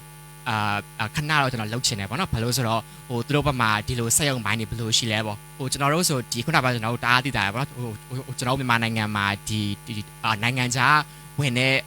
ကုန်တွေတအားရှားလာတယ်ပေါ့နော်ဆိုတော့ကျွန်တော်တို့ဒီ local product တွေကိုကျွန်တော်တို့rely လုပ်တာများလာတယ်ဆိုတော့ကျွန်တော်တို့ဒီ local manufacturing ဒီ industry တွေကတအား demand ဖြစ်လာတယ်ဆိုပေမဲ့ကျွန်တော်တို့ဒီမှာ smart industry ဆိုတော့ smart manufacturing ဘိုင်းကိုကျွန်တော်တို့ရောက်ဖို့ကျွန်တော်တို့လိုနေသေးရပေါ့နော်ဒါတော့စကားအရင်ကြီးွားနိုင်တယ်ဆိုပေမဲ့ဟိုကျွန်တော်တို့ဒီဟာတွေကိုကျွန်တော်တို့ကူညီပေးဖို့အတွက်ကျွန်တော်တို့ဒီဟိုတခြားနိုင်ငံတွေဘယ်လိုသူတို့ဒီ industry 4.0 လို့သူတို့ဘယ်လိုသွားနေလဲသူတို့ဒီ AI ကိုဒီစက်ရုံတွေမှာသူတို့ဘယ်လိုသုံးနေလဲဆိုတဲ့ဟာမျိုးကိုကျွန်တော်လေ့လာခြင်းသေးရပေါ့ကျွန်တော်ထပ်ပြီးတော့ဆိုတော့ကျွန်တော်ဂျာမနီမှာကျောင်းတက်မယ်ပြီးလို့ရှိရင်ကျွန်တော်အလုပ်ခဏလုပ်ပြီးလို့ရှိရင်တော့ကျွန်တော်ဒီမြန်မာနိုင်ငံဒီစက်ရုံဒီ manufacturing ဘိုင်းမှာကျွန်တော်ဝင်လုပ်ဖို့တော့ရှိပါတယ်ဟုတ်ကဲ့ဒါဆိုရင်တော့ကိုတင်ကြားတဲ့ဘာသာရဲ့လေးလာထားတဲ့အကြောင်းအရာတွေကိုနိုင်ငံမှာပြန်ပြီးတော့အသုံးချဖို့စိတ်ကူးတွေအများကြီးရှိရပေါ့နော်ဟုတ်ကဲ့ပါကျေးဇူးတင်ပါတယ်ညီမလေး6စုကိုမေးပါမယ်အဲ့တော့ကိုယ်တိုင်ကလည်းဆီယာမလုပ်ခဲ့ဘူးတယ်ဆိုပြီးတော့သိထားရပေါ့နော်ဆိုတော့ကျောင်းတက်ခဲ့ရလဲ BBA ကနေ MBA ကိုတက်ရောက်ခဲ့တဲ့ပညာရေးလည်းရှိခဲ့တယ်ဆိုတော့ဆီယာမလည်းလုပ်ခဲ့ဘူးတယ်ဆိုတော့လက်ရှိအလုပ်အကင်မှာကိုတက်ခဲ့တဲ့ဘာသာရပ်ဒီအကြောင်းတွေကနေပြီးတော့ဘယ်လိုမျိုးလေးအထောက်အကူပြုနေလဲဆိုတာလေးလည်းသိပြရစေညီမကြတော့ဒါနှစ်ခုလုံး BBA MBA နှစ်ခုလုံးကဒါ business ပေါ့နော်ဒီ business management နဲ့ပတ်သက်တဲ့ဟာတွေပဲဖြစ်တဲ့အတွက်ဒီ business နဲ့ပတ်သက်ပြီးတော့လေစိတ်ထဲမှာကလေဘယ်လိုယုံကြည်ထားလဲဆိုတော့ဘာပဲလုံးလုံးဒီ business ကကပ်ပါတယ်ဆိုလိုတာကစေးရုံတခုတီထောင်တော့မယ်ဖွင့်တော့မယ်ဆိုရင်လေဆရာဝန်တွေနဲ့ကြီးပဲလုံးလို့မရဘူးပေါ့ဒီစေးရုံရဲ့ operation ဘိုင်းမှာဒါညီမတို့ business မှာဆိုလို့ရှိရင်ကွာ management ဘိုင်းဖြစ်တဲ့အတွက်နေပဲအဆုံးဟာကိုတင်ရတယ်ဆိုလိုတာဒီ HR လည်းတင်ရတယ် sales လည်းတင်ရတယ် finance ပေါ့နော် accounting ပြီးတော့လို့ရှိရင် marketing ပေါ့ business law UTCC မှာဒါတွေအကုန်တင်ရတာ trade theory trade policy ဒါမျိုးတွေအစအကုန်လုံးတင်ရတယ်ပေါ့နော်ဆိုတဲ့အခါကျတော့ဒီနေပဲပေါင်းစုံမှာကခုနလိုမျိုးပေါ့စေယုံထောင်မယ်ဆိုလို့ရှိရင်ဆရာဝန်နေနဲ့ကြီးပဲမရဘူးဒီစေယုံ operate လုပ်ပေးနိုင်မဲ့ HR လိုရယ် finance လိုရယ်ပြီးရင် sales ကလိုရယ်မဖြစ်မနေ marketing လိုရယ်ပေါ့နော်ဆိုတော့ဘာပဲလုံးလုံး business ကပါတယ်အဲ့ဒါကြောင့်မလို့လဲစပြီးတော့ကြောင်းတက်ခဲ့ရဒီ business ကိုဒါယူချင်ခဲ့တယ်ပေါ့နော်ဒါဝါသနာလည်းပါခဲ့တယ်ပြီးတော့နောက်တစ်ခုကကြတော့မိသားစုရဲမှာကိုပိုင်စီးပွားရေးပထမအောင်ဆုံးလုပ်တဲ့သူဖြစ်ချင်ခဲ့တာပေါ့နော် ဆိုတော့အဲ့အနေပဲဒီ UTCC မှာ scholarship လျှောက်တယ် scholarship ပါသွားပြီးတော့မှဒါ၄နှစ်တာတင်ယူခဲ့တယ်ပေါ့တင်ယူခဲ့တဲ့အပိုင်းမှာလည်းခုနလိုမျိုးပေါ့နော်ဒီ subject အစုံကိုတင်ရတဲ့အတွက်ကိုကအကုန်လုံးကိုနှစ်ဆက်သိနေတာပေါ့နော်သိနေရမျိုးရှိရပြီးတော့ entrepreneurship အဲ့ဒီဟာလည်းတင်ရတယ်ပေါ့နော်semester 2ခုတင်ရတယ်ဆိုတော့အဲ့မှာဆိုလို့ရှိရင်အကြောင်းကဘာလုပ်ခိုင်းလဲဆိုတော့ကိုပိုင် product တစ်ခုကိုလုပ်ခိုင်းတယ်ပေါ့ပပလေးပေါ့နော်ဟိုလိုမျိုး heavy တော့မဟုတ်ပေါ့ပလေးပေါ့ဆိုတော့ကိုဒီဟိုဘယ်လိုပြောရမလဲဟင်းချက်ပြီးပဲရောင်းမလားအစားတောက်လုပ်ပြီးပဲရောင်းမလား handmade လုပ်ပြီးပဲဘာလုပ်မလဲပေါ့နော်ဆိုတော့အဲ့လိုမျိုးတွေဒီ business ကို start up လုပ်ခိုင်းတာပေါ့နော်လုပ်ခိုင်းနေပြီးတော့လို့ရှိရင်နောက်ဆုံးရောင်းရတဲ့ profit ဒီကိုအမှတ်ပဲအဲ့တော့ A ရခြင်းရင်profit များရအောင်ကိုယ့်ရဲ့ဒီ business ကို improve ဖြစ်အောင်လို့ဒါဒီ semester တောက်လျှောက်မှာလုပ်နေရပေါ့နော်ရှက်နေလို့လည်းမရဘူးဒါပေမဲ့အဲ့ဒါကလေတကယ်ပြင်ပမှာចောင်းပြီးလို့ပေါ့နော်ဒီပြင်ပလုပ်ငန်းခွင်မှာအရန်ကိုအသုံးဝင်ခဲ့တဲ့ဟာတွေပေါ့ဒါမဲ့လေအမှန်တိုင်းပြောပြတာပေါ့နော်အဲ့လိုလုပ်ခိုင်းတော့တအားစိတ်ညစ်ခဲ့စိတ်လဲညစ်ခဲ့တယ်လို့မျိုးဘာတွေလုပ်ခိုင်းနေတာလဲဆိုပြီးတော့မှအဲ့လိုမျိုးတွေးခဲ့ရမျိုးတွေလည်းရှိခဲ့ပေါ့နော်ဒါမဲ့တကယ်လုပ်ငန်းခွင်ဝင်တဲ့အခါကျမှအဲ့ဒီတက်တောင်ပို့ပြီးတော့ရှုပ်ထွေးတဲ့အရာတွေကိုကြုံတွေ့ရတဲ့အခါကျမှဒါကျောင်းကငါတို့ဒါမျိုးလုပ်ခိုင်းခဲ့တာဒီလိုတွေကြုံတွေ့ရမယ်ဆိုတာကိုကြိုပြီးတော့မှဒါexperience ရအောင်လုပ်ပြီးခဲ့ရပါလားဆိုတာကိုလည်းဒါသိခဲ့ရတယ်ပေါ့နော်ဆိုတော့ညီမကြတော့ဝါသနာကြတော့ဗာလဲဆိုတော့စတင်နာလည်းဝါသနာဖြစ်နေရပါတော့เนาะအခုဒါကျောင်းပြီးသွားတဲ့အခါမှာဒါမဲ့ကိုယ်ပိုင်လုပ်ငန်းကိုတန်းလုပ်တာမျိုးတော့မဟုတ်ဘူးကုမ္ပဏီမှာလည်းအလုပ်လုပ်ခဲ့ဘူးရယ်ပေါ့နော်ပြီးသွားလို့ရှိရင်ဒီ NGO ဘိုင်းတွေမှာလည်းအလုပ်လုပ်ခဲ့ဘူးရယ်ပြီးသွားလို့ရှိရင်ဒီ freelance တွေနဲ့လည်းလုပ်ခဲ့ဘူးတာမျိုးတွေရှိရယ်ပေါ့နော်အဲ့ဒီထဲမှာဒါစာတင်တာတော့ငယ်လေးကလေးကဝါသနာတစ်ခုပေါ့ဆိုတော့ကျောင်းတီထောင်ကျင်တာကလည်းဒါကိုယ့်ရဲ့အိမ်မက်တစ်ခုပေါ့နော်ဆိုတဲ့အခါကျတော့ဝါသနာရယ်ပြီးသွားလို့ရှိရင်ကိုယ့်ရဲ့အိမ်မက်ရယ်ကိုပေါင်းပြီးတော့မှဒါကိုယ့်အနေနဲ့ဒါကျောင်းတက်တုံးကောပေါ့နော်ပြီးသွားလို့ရှိရင်ဒီအလုပ်တွေလုပ်ခဲ့တုံးက experience တွေရောအကုန်လုံးကိုဒါယူပြီးတော့မှဒါအခုဆိုလို့ရှိရင်ကိုယ်ပိုင်ကျောင်းဒါ3ကျောင်းပေါ့နော်ဒါဖွင့်နိုင်ခဲ့ပြီပေါ့နော်ဆိုတော့အများကြီးအထောက်အကူဖြစ်ခဲ့တယ်အဓိကကျတော့လေစာအုပ်ထဲမှာပါတဲ့ဟာတွေကလေ theory ဘိုင်းဖြစ်တဲ့အတွက်သူက theory လိုပဲသွားမှာစာအုပ်ထဲမှာဒီလိုရေးထားပေမဲ့တခါတလေကြားလို့ရှိရင် electric practical ဘိုင်းမှာကျတော့လေ theory plus ပြီးရင်ကိုယ့်အနေကိုလေဟိုဘယ်လိုပြောရမလဲဖြစ်ပေါ်လာတဲ့အခြေအနေတစ်ခုအပေါ်မှာဖြည့်ရှင်းရတဲ့ဟာတွေအကုန်လုံးပေါင်းပြီးတော့မှလောက်ရမျိုးရှိရပေါ့နော်ဆိုတဲ့အခါကျတော့ခုနညီမလေးလည်းပြောသွားပါရဲ့အဲ့ဒါကိုနော်ဟိုစာအုပ်ထဲမှာကဒီတိုင်းရေးထားပေမဲ့အပြင်မှာနဲ့ကမတူတာမျိုးတွေလည်းရှိတယ်ဒါပေမဲ့ဒီ basic concept အနေနဲ့ကတော့ဒီစာအုပ်ထဲဟာတွေကိုပဲယူပြီးတော့မှဒါလေးလာသုံးသက်ပေါ့နော်လောက်ရမျိုးတွေပေါ့အဲ့ဒါမျိုးတွေလည်းဒါရှိရပေါ့နော်ဆိုတော့အခုလက်ရှိအချိန်မှာတော့အများကြီးထောက်ကူဖြစ်ခဲ့ပါတယ်ကိုယ်တိုင်လည်းဘယ်လိုဖြစ်လဲဆိုတော့စာလဲတင်တက်တယ်ဒီ business နဲ့ပတ်သက်ပြီးတော့လေကိုကနားလည်နေတာဖြစ်တဲ့အတွက်ပေါ့နော်ကျောင်းရဲ့ဒီ management ဘိုင်းမှာလေဒါကိုသိနေတယ်ပေါ့ HR ဘိုင်းကိုပဲသွားမလား sales and marketing ကိုပဲသွားမလားပြီးတော့လို့ရှိရင်ဒီ finance ဘိုင်းကိုပဲသွားမလားပေါ့အဲ့ဒီဘိုင်းတွေမှာတော့ဒါကိုအနေနဲ့ဒါဟိုတင်ကြားခဲ့ရတဲ့အဘိုင်းတွေသိခဲ့ရတဲ့အဘိုင်းတွေရှိနေတာဖြစ်တဲ့အတွက်လက်ရှိအချိန်မှာတော့ဒါတော်တော်လေးကိုအထောက်အကူဖြစ်တယ်လို့ပြောရမယ်ရှင့်ဟုတ်ကဲ့ပါအဲ့တော့3ယောက်လုံးပြောတာကိုခြုံပြီးတော့နားထောင်ကြည့်တဲ့အခါမှာဗာလေးနားလေရလဲဆိုတော့အားလုံးကစာအုပ်ထဲကစာတွေကြီးကိုပဲတင်ယူပြီးတော့စာမွေးဖြည့်ခဲ့ကြရတာမဟုတ်ဘူးပေါ့နော်ပြောမယ်ဆိုရင်ဒါကျောင်းတက်တုန်းကတော့မှစာမွေးဖြည့်ပြီးတော့ငါတို့ဘယ်နှမှတ်ရတယ်ဆိုရင်တော့ငါအတွက်အဆင်ပြေတယ်ဆိုတဲ့ဟာမျိုးသိရတယ်အဲ့တော့ကျောင်းပြီးသွားပြီးတော့ဘဝကြီးတွေကိုရောက်သွားတယ်လုပ်ငန်းခွင်တွေကိုရောက်သွားတဲ့အခါမှာဘဝစာမွေးတွေများစွာဖြည့်တဲ့အခါမှာဘယ်နှမှတ်ရတယ်လဲကျွန်တော်တို့ကြည့်လို့မရဘူးလीနော်ဟုတ်တယ်မလားကြည့်လို့မရဘူးအဲ့တော့ကျောင်းတက်နေကြတဲ့ကဒီလိုမျိုး experience တွေအများကြီးရတဲ့အခါကျတော့လုပ်ငန်းခွင်ထဲဝင်တဲ့အခါမှာပဲဖြစ်ဖြစ်ကိုယ့်ရဲ့ဘဝရဲ့အခက်အခဲတွေကိုဆုံးဖြတ်ချက်ချတဲ့အခါမှာပဲဖြစ်ဖြစ်ဒါအမှတ်ကောင်းလာမယ်လို့ထင်တယ်နော်သိကြတယ်လို့3ယောက်စလုံးရဲ့စကားတွေနားထောင်ကြည့်တဲ့အခါမှာကျောင်းတက်ခဲ့ရတာတော်တော်လေးကိုဘဝအတွက်talent အတွက်ကောအနာဂတ်အတွက်ကောအများကြီးတမိုးရှိရလို့သိထားပါတယ်ဆိုတော့3ထဲမှာ scholarship နဲ့ကျောင်းတက်ခဲ့တဲ့သူဘယ်သူရှိလဲမသိ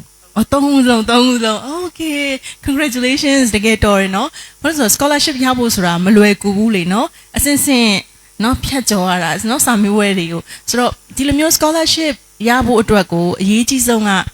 ဘာဖြစ်မလဲပေါ့နော်ဘာလို့ဆိုတော့ဒီမှာကျောင်းသားလေးတွေကျောင်းသူလေးတွေလည်းရှိမှာပဲလာပြီးတော့လေ့လာတဲ့အချိန်မှာလေဆိုတော့သူတို့အနေနဲ့ဆိုလဲ scholarship ရဖို့အတွက်စူးစမ်းနေတဲ့သူတွေလည်းရှိကောင်းရှိမယ်ဘယ်လိုရဖို့စူးစမ်းရမလဲဆိုတာကိုမသိတဲ့သူလည်းရှိမယ်ပေါ့နော်ဆိုတော့ဘယ်ဟာအရေးကြီးလဲ GPA လား activities တွေလားနောက် interview ဖြေတာကြီးလားပေါ့နော်အဲ့ဒါလေးတွေကိုမျှဝေပေးပါအောင်ဟုတ်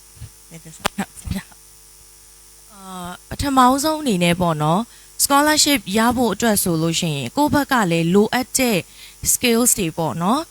ပြီးရင်ဒီလိုအပ်တဲ့ requirements တွေကိုကိုယ့်အနေနဲ့ကဒါပထမဆုံးဖြည့်ထားဖို့လိုပါတယ်ရှင်အခုနောက်ပိုင်းမှာ scholarship ကိုရှောက်ချင်တဲ့ကလေးတွေအရန်များလာတာတွေ့ရတယ်ပေါ့နော်ကျောင်းဖွင့်ထားတာဖြစ်တဲ့အတွက်လည်းကိုတခြားထက်ကိုကျောင်းကကလေးတွေမှာကိုပဲ80%လောက်ကဒါ scholarship ကို chase လုပ်နေကြတဲ့လူငယ်တွေများတယ်ပေါ့နော်အဲ့လိုမျိုးရှိတယ်ဒါမဲ့လေဘာထပ်ပြီးတော့တွေ့ရလဲဆိုတော့ scholarship တော့ရချင်တယ်ဒါပေမဲ့ပြင်ဆင်ရမယ့်အပိုင်းတွေမှာလေကလေးတွေကထားပါတော့ဟိုကမပြင်လို့မရဘူးလားဒီဟာမပြင်လို့မရဘူးလားဆိုတာမျိုးလေးတွေလည်းတွေ့ရတယ်ပေါ့နော်ဒါ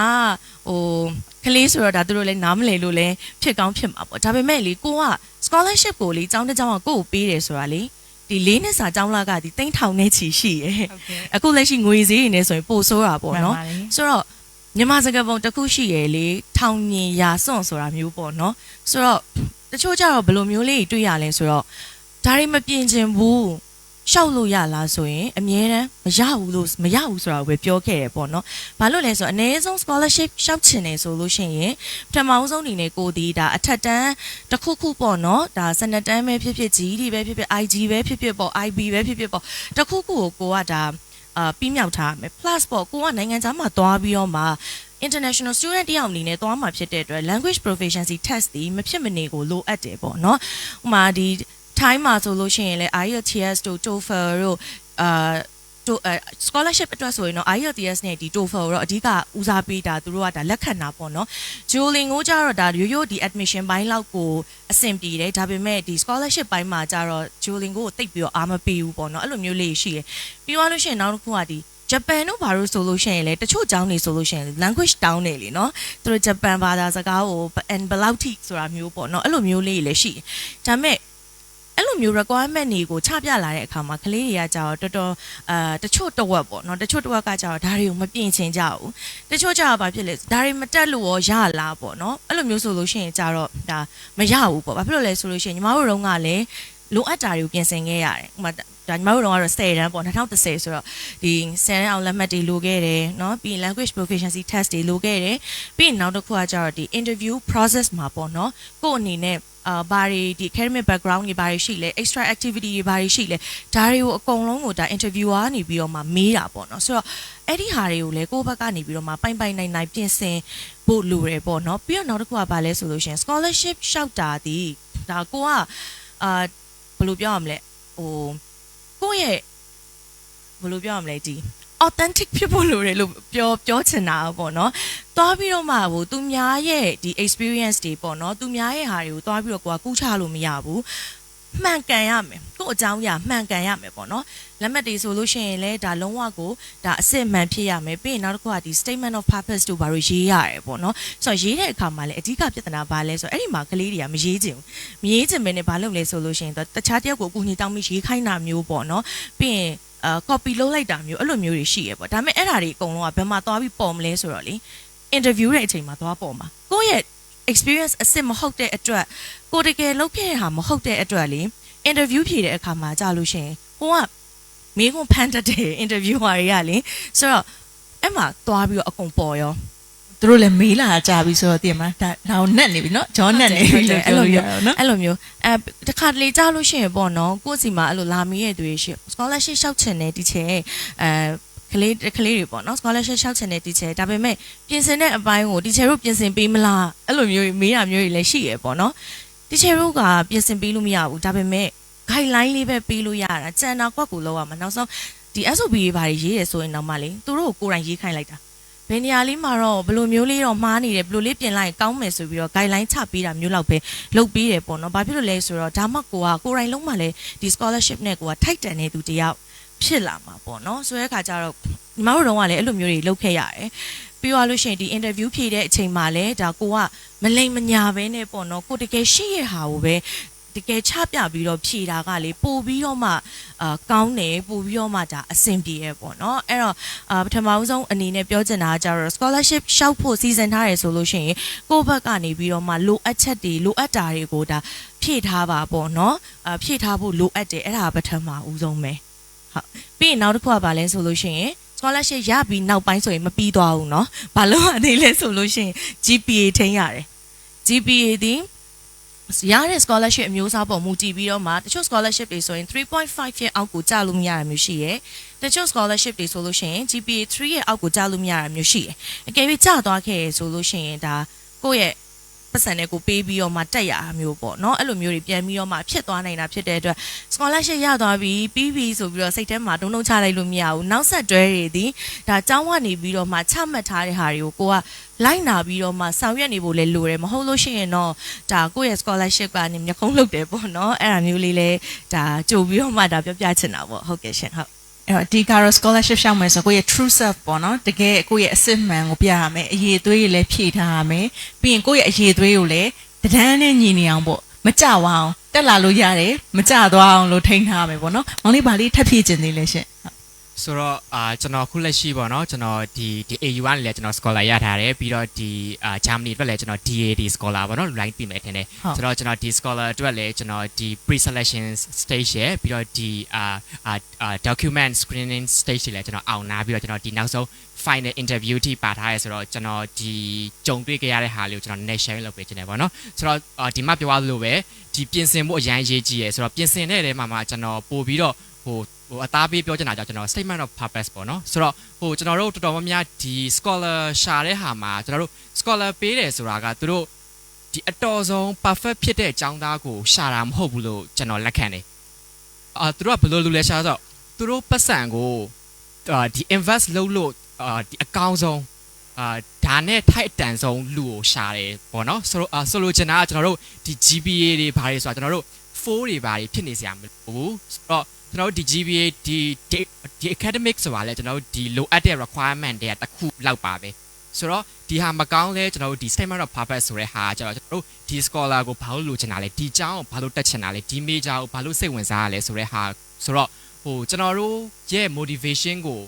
ုပြဖို့ကျွန်တော်တို့အရေးချင်းကိုပြဖို့ဒါအကောင်းဆုံး document တစ်ခုလို့ကျွန်တော်တို့မြင်တယ်ဆိုတော့ကဒီဟာကိုအချိန်ပေးပြီးပြင်ဆင်ပေးခြင်းတယ်ဆိုတော့ပုံမှန်ပေါ့တော်တော်များဒီအခုခေတ်ဆိုကျွန်တော်တို့ဒီ AI နေတအားပေါ်လာတော့ကျောင်းသားတွေကမနှက်ဖြန်စမမဲ့ဆိုဒီနေ့လိုနေမှာထပြီးတော့သူတို့ဟာတွေကိုသူတို့အကြောင်းတွေကိုဒီ AI နဲ့ထည့်တယ်ဒီ AI ကပေးတဲ့ဟာကိုအဲ့လိုတင်ကြတယ်ပေါ့နော်ဒါကတော်တော်လေး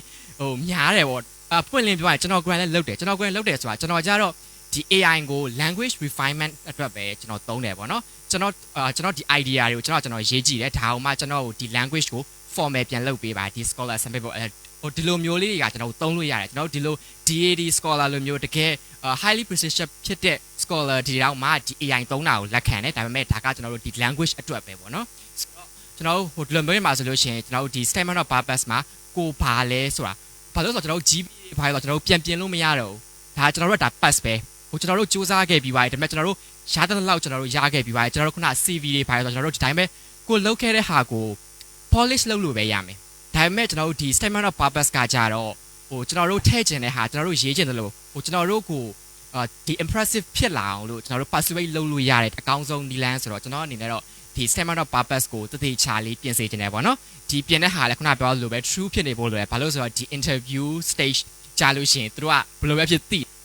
တရက်ကိုဘယ်လိုပဲဖြစ်50 60လောက်သူတို့က view လာတာနှစ်တွေချီပြီး view လာတာဆိုတော့ចောင်းသားတယောက်ဘယ်လိုဖျဲလို့ရှိဒါကသူ CV ဒါသူ SOP အထက်မှန်လားမမှန်လားဆိုတဲ့ဟာကိုဒါပေါ်တယ်ပေါ့နော်ဆိုတော့ဒီအရေးကြီးတာကျွန်တော်တို့document ဘိုင်းကပိုအရေးကြီးတယ်လို့ကျွန်တော်ပြောချင်တယ်ဘာလို့ဆိုတော့ဒီကျွန်တော်တို့ရှောက်ကြတယ် for example scholar တခုကိုចောင်းသား1000ရှောက်တယ်ဆိုလို့ရှိရင်ចောင်းသား900လောက်ကဒီ interview မတိုင်မှာပြုတ်ကြခဲ့တယ်ဒီ document stage မှာဆိုတော့ကတကယ်တမ်းcompetitive ဖြစ်တာကကျွန်တော်တို့ဒီ document stage ဖြစ်တာမို့ဒီ document တွေကိုပြင်ဆင်ခြင်းနဲ့ဒီ interview ကနောက်မှဒီအရောက်100မှာ10ရောက်ပေးရဆိုလို့ရှိရင်ကိုယ့်အတွက် chance ကတိတိတသားကြီးကိုပိုများလာဖြစ်တဲ့ကြောင့်မလို့ဒီ document ဘိုင်းတွေပေါ့နော်ဒီဟာမှာဆိုလို့ရှိရင်တော့ဒီ SOP ပေါ့နော် statement of purpose တနည်းအားဖြင့်ဆိုလို့ရှိရင် motivation letter ကိုတိုက်စေချင်တယ်ပေါ့နော်ဒါအရေးကြီးရလို့ဒါကျွန်တော် personally မြင်တယ်ပေါ့နော်ကျေးဇူးပါဟုတ်ကဲ့ညီမလေးဟန်တီယာကိုဒီ scholarship နဲ့ပတ်သက်ပြီးတော့ဗာလေး sharing လုပ်ပေးခြင်းလဲရှင် senior ကိုရီမရေဆိုတော့လေပြောရတာအများကြီးတော့ပါသွားပြီးဆိုပေမဲ့ဟန်ဒီပြောချင်တာ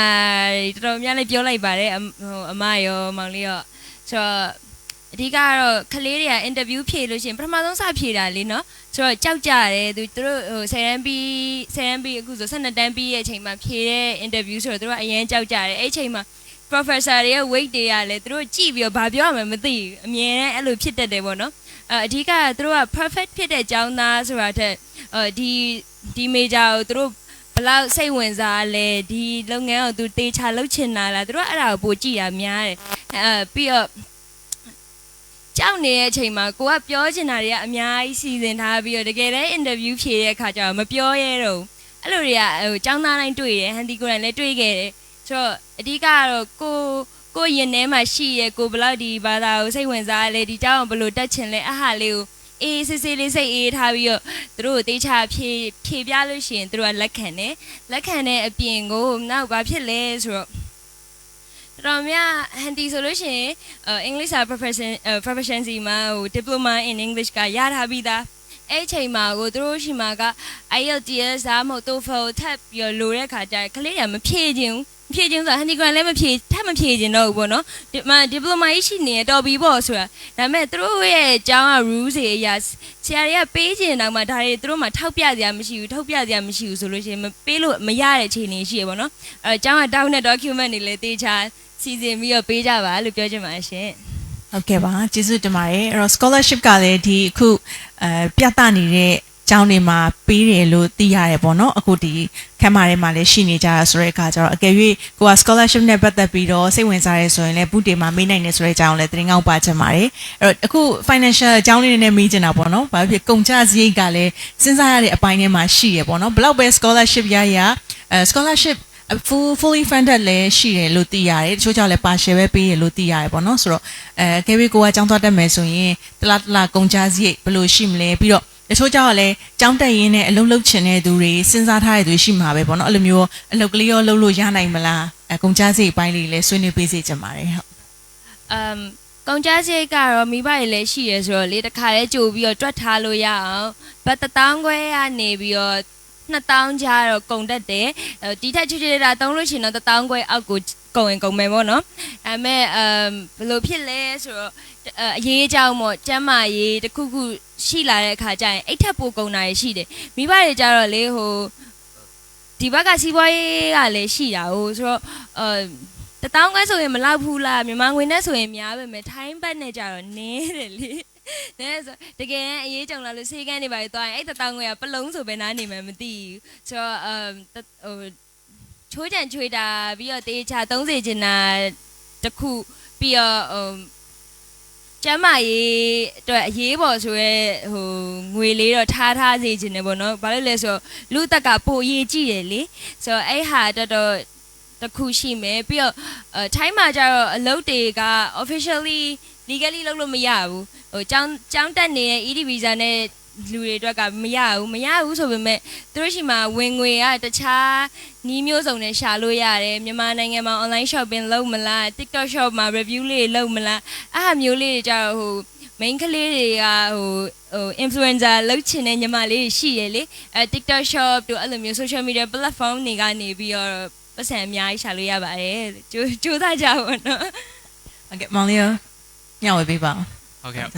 ဆိုတော့ကျွန်တော်တို့ဒီ financial ဘိုင်းမှာဆိုကျွန်တော်တို့ဒီအသုံးစရိတ်ပေါ့နော်ကျောင်းစရိတ်အပြင်ကျွန်တော်တို့ဒီအဆောင်ကားတွေနေစိတ်စားစိတ်ပေါ့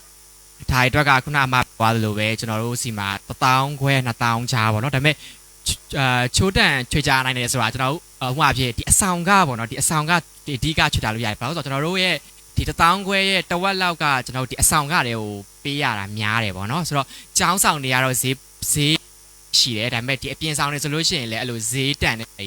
ရှိတယ်ပေါ့နော်ဆိုတော့တကယ်လို့ဟို budget ချွေထားခြင်းနဲ့ဘာညာဆိုလို့ရှိရင်เนาะဒီ accommodation ဘက်ကို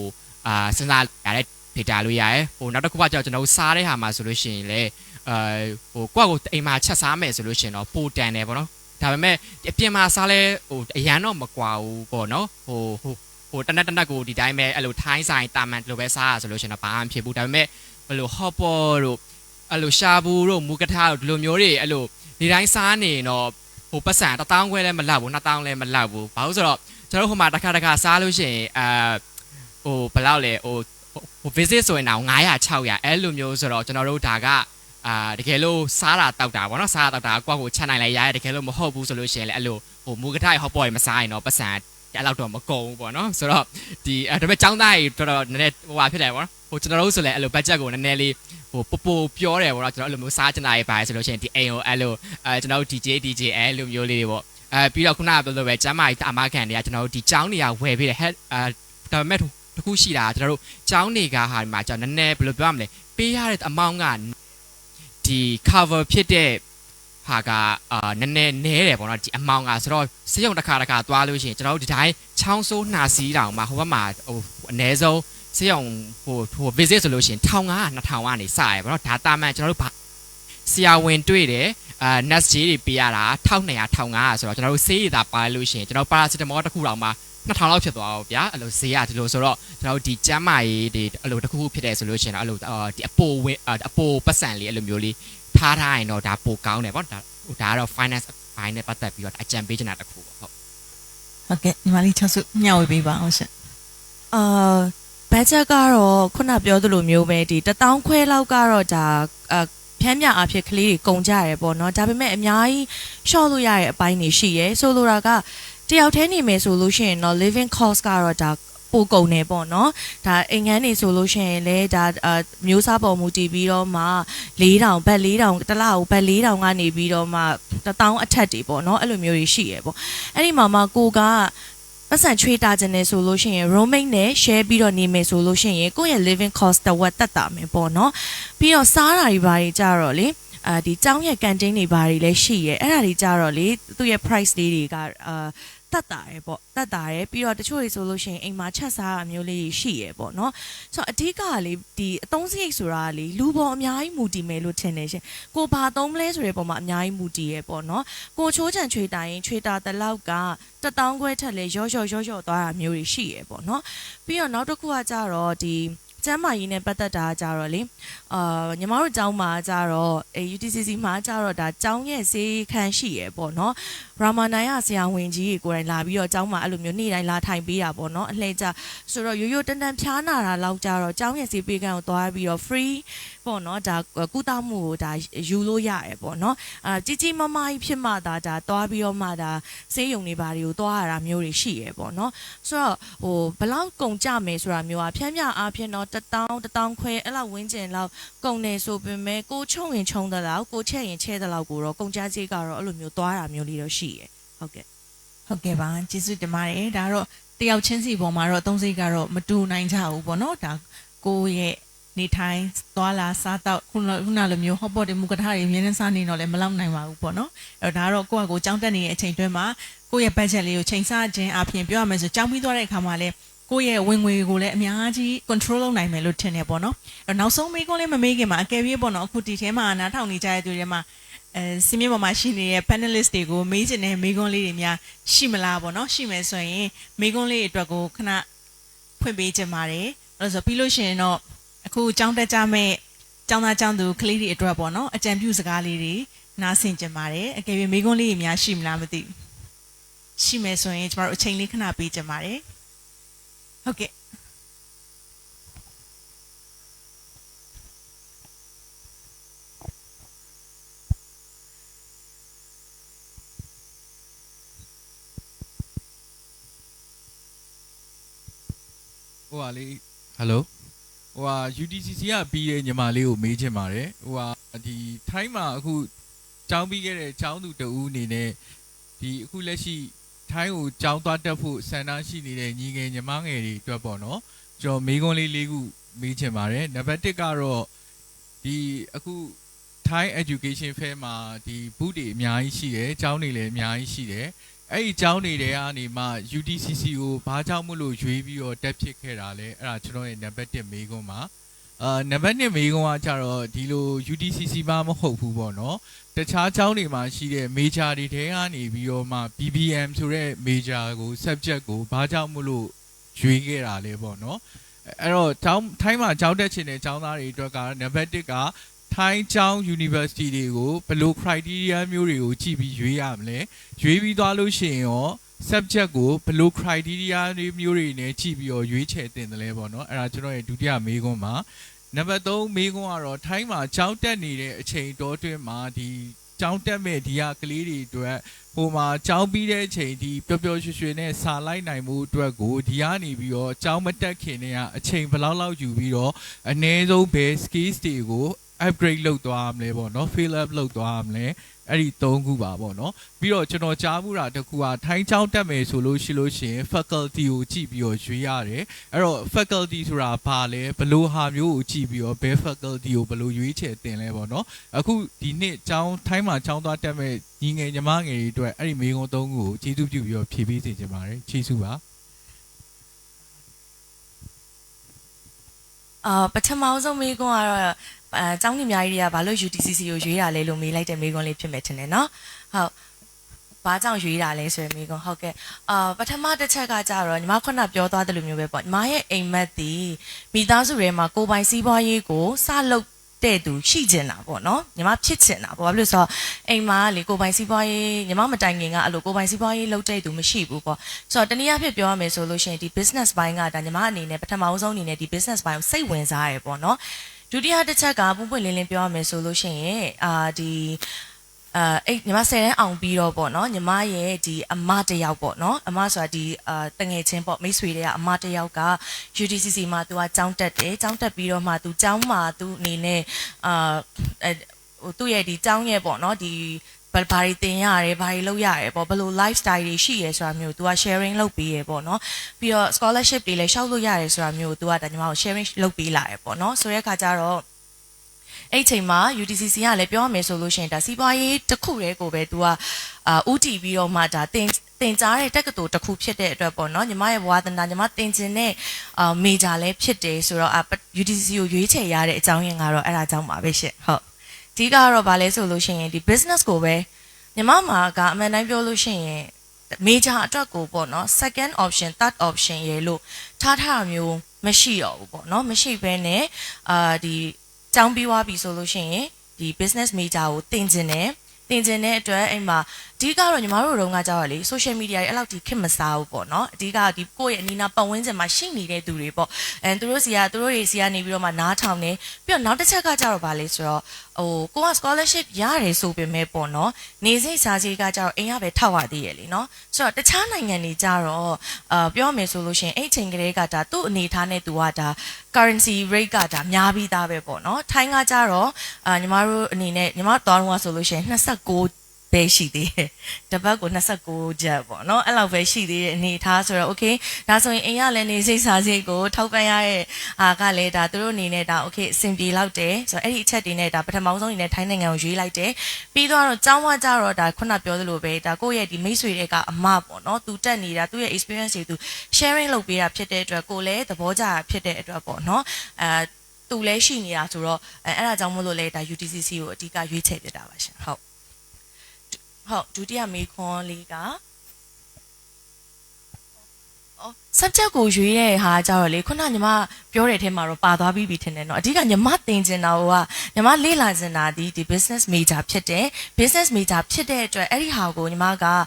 တောင်တက်တက်တဲ့အခါမှာလေဒီ major နဲ့ပတ်သက်တာကိုပဲယူမယ်ပေါ့ဒါပေမဲ့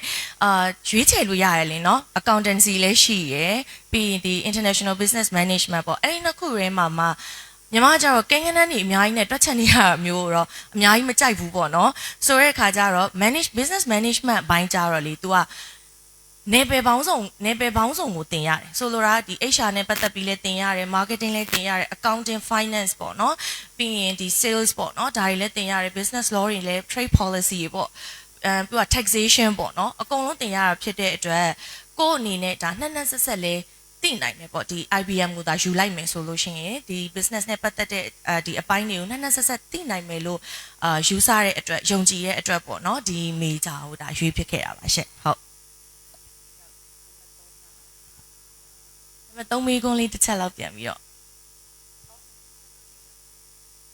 အဲ့ဒါလေခုနပြော UTCC မှာကြာတော့လေဒီဘယ်လိုပြောရမလဲ စီးပွားရေးတက္ကသိုလ်ဖြစ်တဲ့အခါကျတော့လေညီမတို့ကဟိုအများကြီးပေါ့နော်တခြားအကြောင်းတွေဆိုလို့ရှိရင်ရွေးချယ်စရာ major ကြီးလည်းများတယ် faculty ကြီးလည်းများတယ်ဒါပေမဲ့ UTCC မှာကျတော့သူ business ဘိုင်းနဲ့ပတ်သက်ပြီးတော့ပဲဒါသူ့အနေနဲ့ရှိတာပေါ့နော်ဆိုတဲ့အခါကျတော့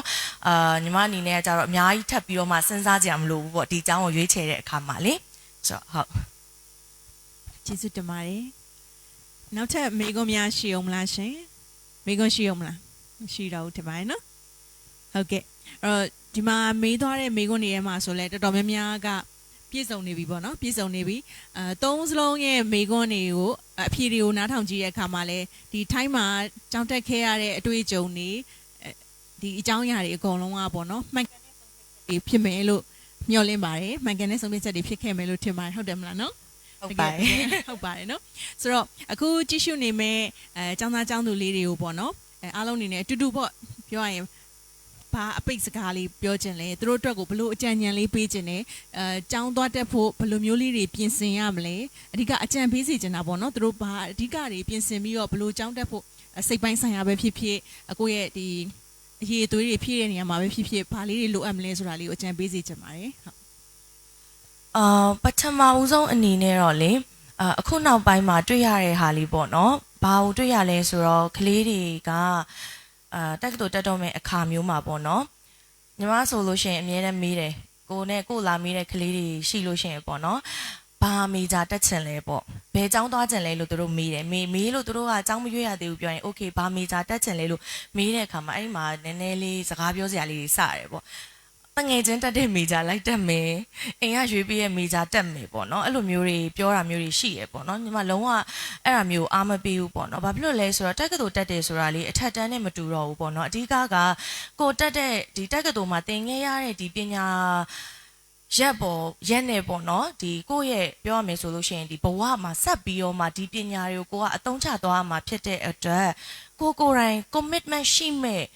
ဘာသာရပ်ကိုရွေးချယ်ပြီးတော့မေဂျာကိုရွေးချယ်ပြီးတော့မှသင်ယူစေခြင်းနဲ့ပေါ့နော်ကလေးတွေကိုဘာဖြစ်လို့လဲဆိုရင်အခုနောက်ပိုင်းမှာလေအဲ့လိုတွေပဲတွေ့ရတာနည်းနည်းတွေ့ရတယ်ပေါ့နော်ဘာလို့လဲဆိုတော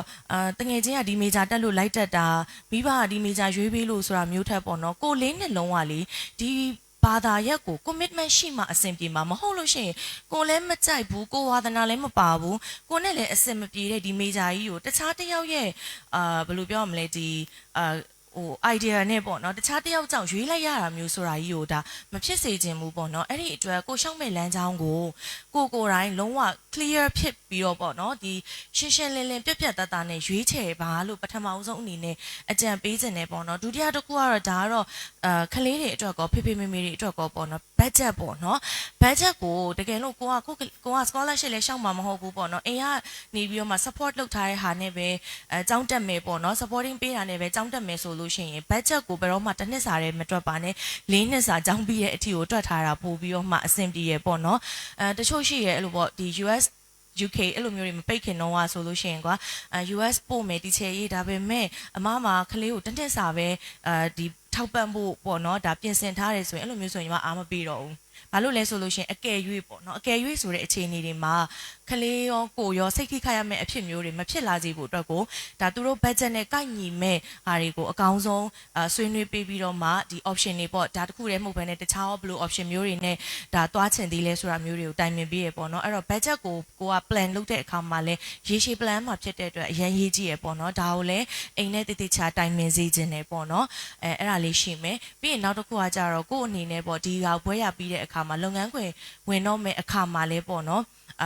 ်တည်တည်ချာချာစဉ်းစားဆုံးဖြတ်ပြီးတော့မှပေါ့နော်ဒီလုပ်ငန်းခွင်မှာကိုယ့်အနေနဲ့ဘာတွေသင်ယူခဲ့ရလဲသင်ယူခဲ့ရတဲ့ skills တွေကိုလက်တွေ့ apply လုပ်နိုင်အောင်လို့ပေါ့နော်စူးစမ်းထားဖို့လဲလိုတယ်ပြီးတော့နောက်တစ်ခုကကြတော့ independent ဖြစ်ဖို့လိုပါတယ်အရာရာကိုမေမေဖေဖေဆိုပြီးတော့မှ rely လုပ်လို့မရတော့ဘူးပေါ့နော်အခုနောက်ပိုင်းကလေးလေးတော်တော်များများကလေဟိုဘက်ရောက်သွားတဲ့အချိန်အထိကိုမေမေဖေဖေဆိုပြီးတော့မှအခုချိန်အထိပေါ့ဒီနောက်ပိုင်းဆိုလို့ရှိရင်အဲ့လိုလေစိတ်ကိုတယောက်တည်းမသွားကျင်တာမသွားရဲတာပေါ့နော်ဟိုဘက်လေစိတ်ရောက်လို့ရှိရင်ဘယ်လိုလုပ်ရမလဲဆိုပြီးတွေးကြောက်တဲ့ကလေးလေးမျိုးတွေလည်းဒါတွေးလာရတာဖြစ်တဲ့အတွက်အဲ့လိုမျိုးတွေမဖြစ်ပါနဲ့ပေါ့နော်အဲ့တော့ steady abroad သွားရမယ်ဆိုလို့ရှိရင်ခုနလိုမျိုးပေါ့ academic ဘိုင်းကိုပြင်ဆင်ရုံသာမကကိုယ့်ရဲ့ mental ဘိုင်းကိုလည်း strong ဖြစ်နေအောင်ပြင်ဆင်ထားဖို့လိုတယ်လို့အကြံပြုချင်ပါတယ်ရှင်ဟုတ်မောင်လေးလည်းမြောက်ပြီဟုတ်ကဲ့ဆိုတော့ကျွန်တော်နောက်ဆုံးအနေနဲ့ပေါ့နော်ဆိုတော့ ဒီခုနမှပြောရသလိုပဲကျွန်တော်တို့ physical ဘိုင်းပေါ့နော် physical ဘိုင်းမှာကျွန်တော်တို့ဒီ document တွေပေါ့ကျွန်တော်တို့သွားမယ်ဆိုကျွန်တော်တို့ဟို visa တွေကျွန်တော်တို့ဟိုဘက်ကျောင်းဘက်ကလက်ခံတဲ့စာအဲ့လိုမျိုး document တွေအပြင်ပေါ့နော်ကျွန်တော်ဒီစချင်းပြန်စရမယ်ဆိုဒီကျောင်းစရွေးတဲ့ကျောင်းရဲ့ major ရေကိုတေချာလေးရွေးစီခြင်းတယ်ပေါ့နော်ဆိုတော့ကျွန်တော်တို့ဒီခုခေတ်မှာဒီ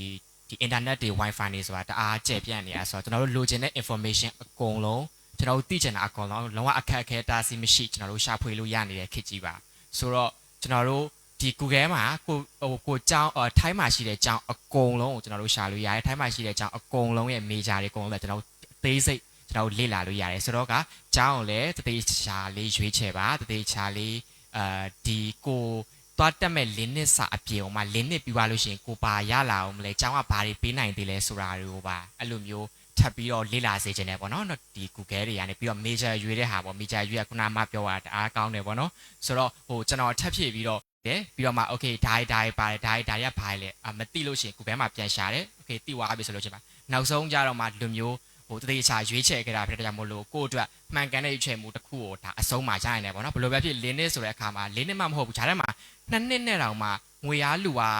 ဟိုတော်တော်ပင်ပန်းသွားပြီဆိုတော့ဘယ်လိုပဲဖြစ်ပြောင်းဖို့ရွှေ့ဖို့ဆိုတာမလွယ်ကူတော့ဘူးဆိုတော့ဟိုဒီမှာဘာမှမစခင်ဘာ decision မှမလုပ်ခင်တည်းကတသေးချာ research လုပ်ထားမယ်ဆိုလို့ရှိရင်ဒါအကုန်လုံးအဆင်ပြေလာမှာပေါ့နော်ဆိုတော့တသေးချာရွေးချယ်ကြပါဒီ Linux ဆိုတဲ့ bachelor လည်းတအားအရေးကြီးရပေါ့နော်ဆိုတော့နောက်ထပ်တစ်ခုထပ်ပြောချင်တာကကြတော့ကျွန်တော်တို့ဟိုဘက်တွေရောက်လို့ရှိရင်ဒီမြန်မာအကြောင်းတွေမှာတော့ကျွန်တော်မသိဘူးပေါ့နော်ကျွန်တော်ဒီမှာဟို uni မတက်ဘူးတော့ဒါပေမဲ့ဟိုဘက်ကျောင်းထဲမှာဆိုလို့ရှိရင်အရန်ပျော်ဖို့ကောင်းတယ်ပေါ့နော်ပျော်ဖို့ကောင်းတော့ကျွန်တော်တို့ဟိုမှာပွဲတွေတအားများတယ်ကျွန်တော်တို့12လရှိရင်အဲ့ရှိတဲ့12လလုံးမှာပွဲလာတိုင်းရှိတယ်ဟိုတချို့ရေဆိုဒီတစ်ပတ်ထဲမှာ2ပွဲ3ပွဲရှိတာတောင်ရှိရပေါ့နော်ဒါကတော့ကျောင်းပေါ်လဲမူတည်ရဒါပေမဲ့ကျောင်းတိုင်းမှာတော့ပွဲတွေရှိတယ်ဆိုတော့ပွဲတွေကိုကိုက participant အနေနဲ့လဲဝင် join တင်တယ်ပြီးတော့ကိုတကယ်လို့စိတ်ဝင်စားရဆိုလို့ရှိရင်လဲဒီဘိုင်းတွေမှာတက်တက်ကြွနဲ့ကိုက volunteer သဘောမျိုးအဲ့လိုမျိုးလဲဝင်ပါစေခြင်းတယ်ဒါကကျွန်တော်တို့ဒီကိုယ့်ရဲ့ leadership တို့ communication ဒီလိုမျိုး skill တွေအပြင်ဟိုမှာကိုចောင်းပြီးွားတဲ့အခါမှာကိုအလောက်ကန်ကိုအခွင့်အလမ်းအတွက်ကို connection ကတအားကျယ်ပြန့်သွားတယ်ဟိုဘက်မှာဆိုလို့ရှိရင်လေဆိုတော့ဒီလိုမျိုးတွေအဲ့လိုဝင်ပါခြင်းအဖြစ်အဲ့လိုကိုယ့်ရဲ့ mentally ကိုလည်းhomesick ကိုလည်းပျောက်စေတယ်ကို mentally လည်းstrong ဖြစ်စေတဲ့အပြင်မှာကိုယ့်ရဲ့ connection တွေရမယ်တငယ်ချင်းတွေ mix တွေအများကြီးကျွန်တော်တို့ဒီတကယ်ဟို time မှာတကယ် run နေတဲ့တကယ် business owner တွေနဲ့ပါကျွန်တော်တို့အဲ့လိုမျိုးတွေ့ရလောက်တဲ့အထီကိုကျွန်တော်တို့ဒီလိုအခွင့်အရေးတွေတကယ်ကိုရနိုင်ပါတယ်ဆိုတော့ဒီလိုမျိုး student activity unit တွေရှိလို့ရှိရင်လည်းအဲ့ကျောင်းပွဲတွေမှာဝင် join ပေးပါ participant တွေနဲ့ဝင် join ဒါမှသဘောကျတယ်ဆိုလို့ရှိရင်ထပ်ပြီးတော့ဒီလို organizer တွေအနေနဲ့အဲ့လိုဝင်ပါလို့ရတယ်ပေါ့နော်ဒီလိုမျိုးတွေတအားပေါ်တဲ့ကြောင့်မလို့ဝင်ပါစေချင်ပါတယ်ပြောရတာလည်းတော်တော်စုံနေပြီပေါ့နော်ဆိုတော့မောင်လေးပြောရတာကိုထပ်ပြောရလို့ရှိရင်တော့participant အနေနဲ့ပါဆိုတာတက်ကိုဝါသနာပါတဲ့ club တွေဆိုတာအများကြီးပါပဲ club ဆိုတာအဲ့လိုမျိုး sport club တို့ကိုက modeling ဝါသနာပါရ modeling တို့ကျောင်းတိုင်းမှာရှိရပေါ့နော်ကိုဘာလုပ်ချင်လဲပြီးတော့နောက်တစ်ခုပြောချင်တာကကြတော့ခရီးတွေသွားပါငယ်တုန်းခရီးသွားရတာဆိုတော့ပတ်စံလေးစုပါအဲ့လိုတခြားအရာတွေမှာသုံးမှထက်ခရီးသွားပြီးတော့အမြင်ကျယ်ပြန့်စေခြင်းနဲ့မောင်လေးညီမလေးတွေခရီးသွားရတယ်ပြီးတော့ဒီလိုကျောင်းကပွဲတွေမှာဝင်ပါတယ်ဆိုရင်လိုမျိုးလေးလုံးသီးဖြစ်တာတို့ homesick ဖြစ်တာတို့ဘာတစ်ခုမှအဲ့လိုမျိုးခံစားရတော့ကိုယ့်အကူတော့မအားဘူးဆိုတာနဲ့လေအဲ့လိုမဖြစ်စေချင်လို့ပေါ့နော်ဟိုမှာကြတော့မိဘတွေလည်းမရှိဘူးတငယ်ချင်းတွေကလည်းဟိုသူတို့အားတဲ့အချိန်မှအားကြတယ်ဆိုတော့ကိုယ့်အတွက်ကိုရနိုင်သလောက်ကိုပျော်နိုင်သလောက်ဟိုစာရေးပဲလုပ်နေရတဲ့အဲ့လိုမျိုး activity လေးတွေခရီးလေးတွေသွားလိုက်တာကနည်းနည်းလေးစိတ်ဖြည့်တယ်ပေါ့နော်ဆိုတော့ကျန်တဲ့ဟာတွေတော့အများကြီးထပ်မပြောတော့ပါဘူးစိတ်ကလေးကိုပဲ homesick မဖြစ်အောင်ပြောပေးတာပေါ့နော်ဟုတ်ကဲ့ဆိုတော့ဒါပါပဲရှင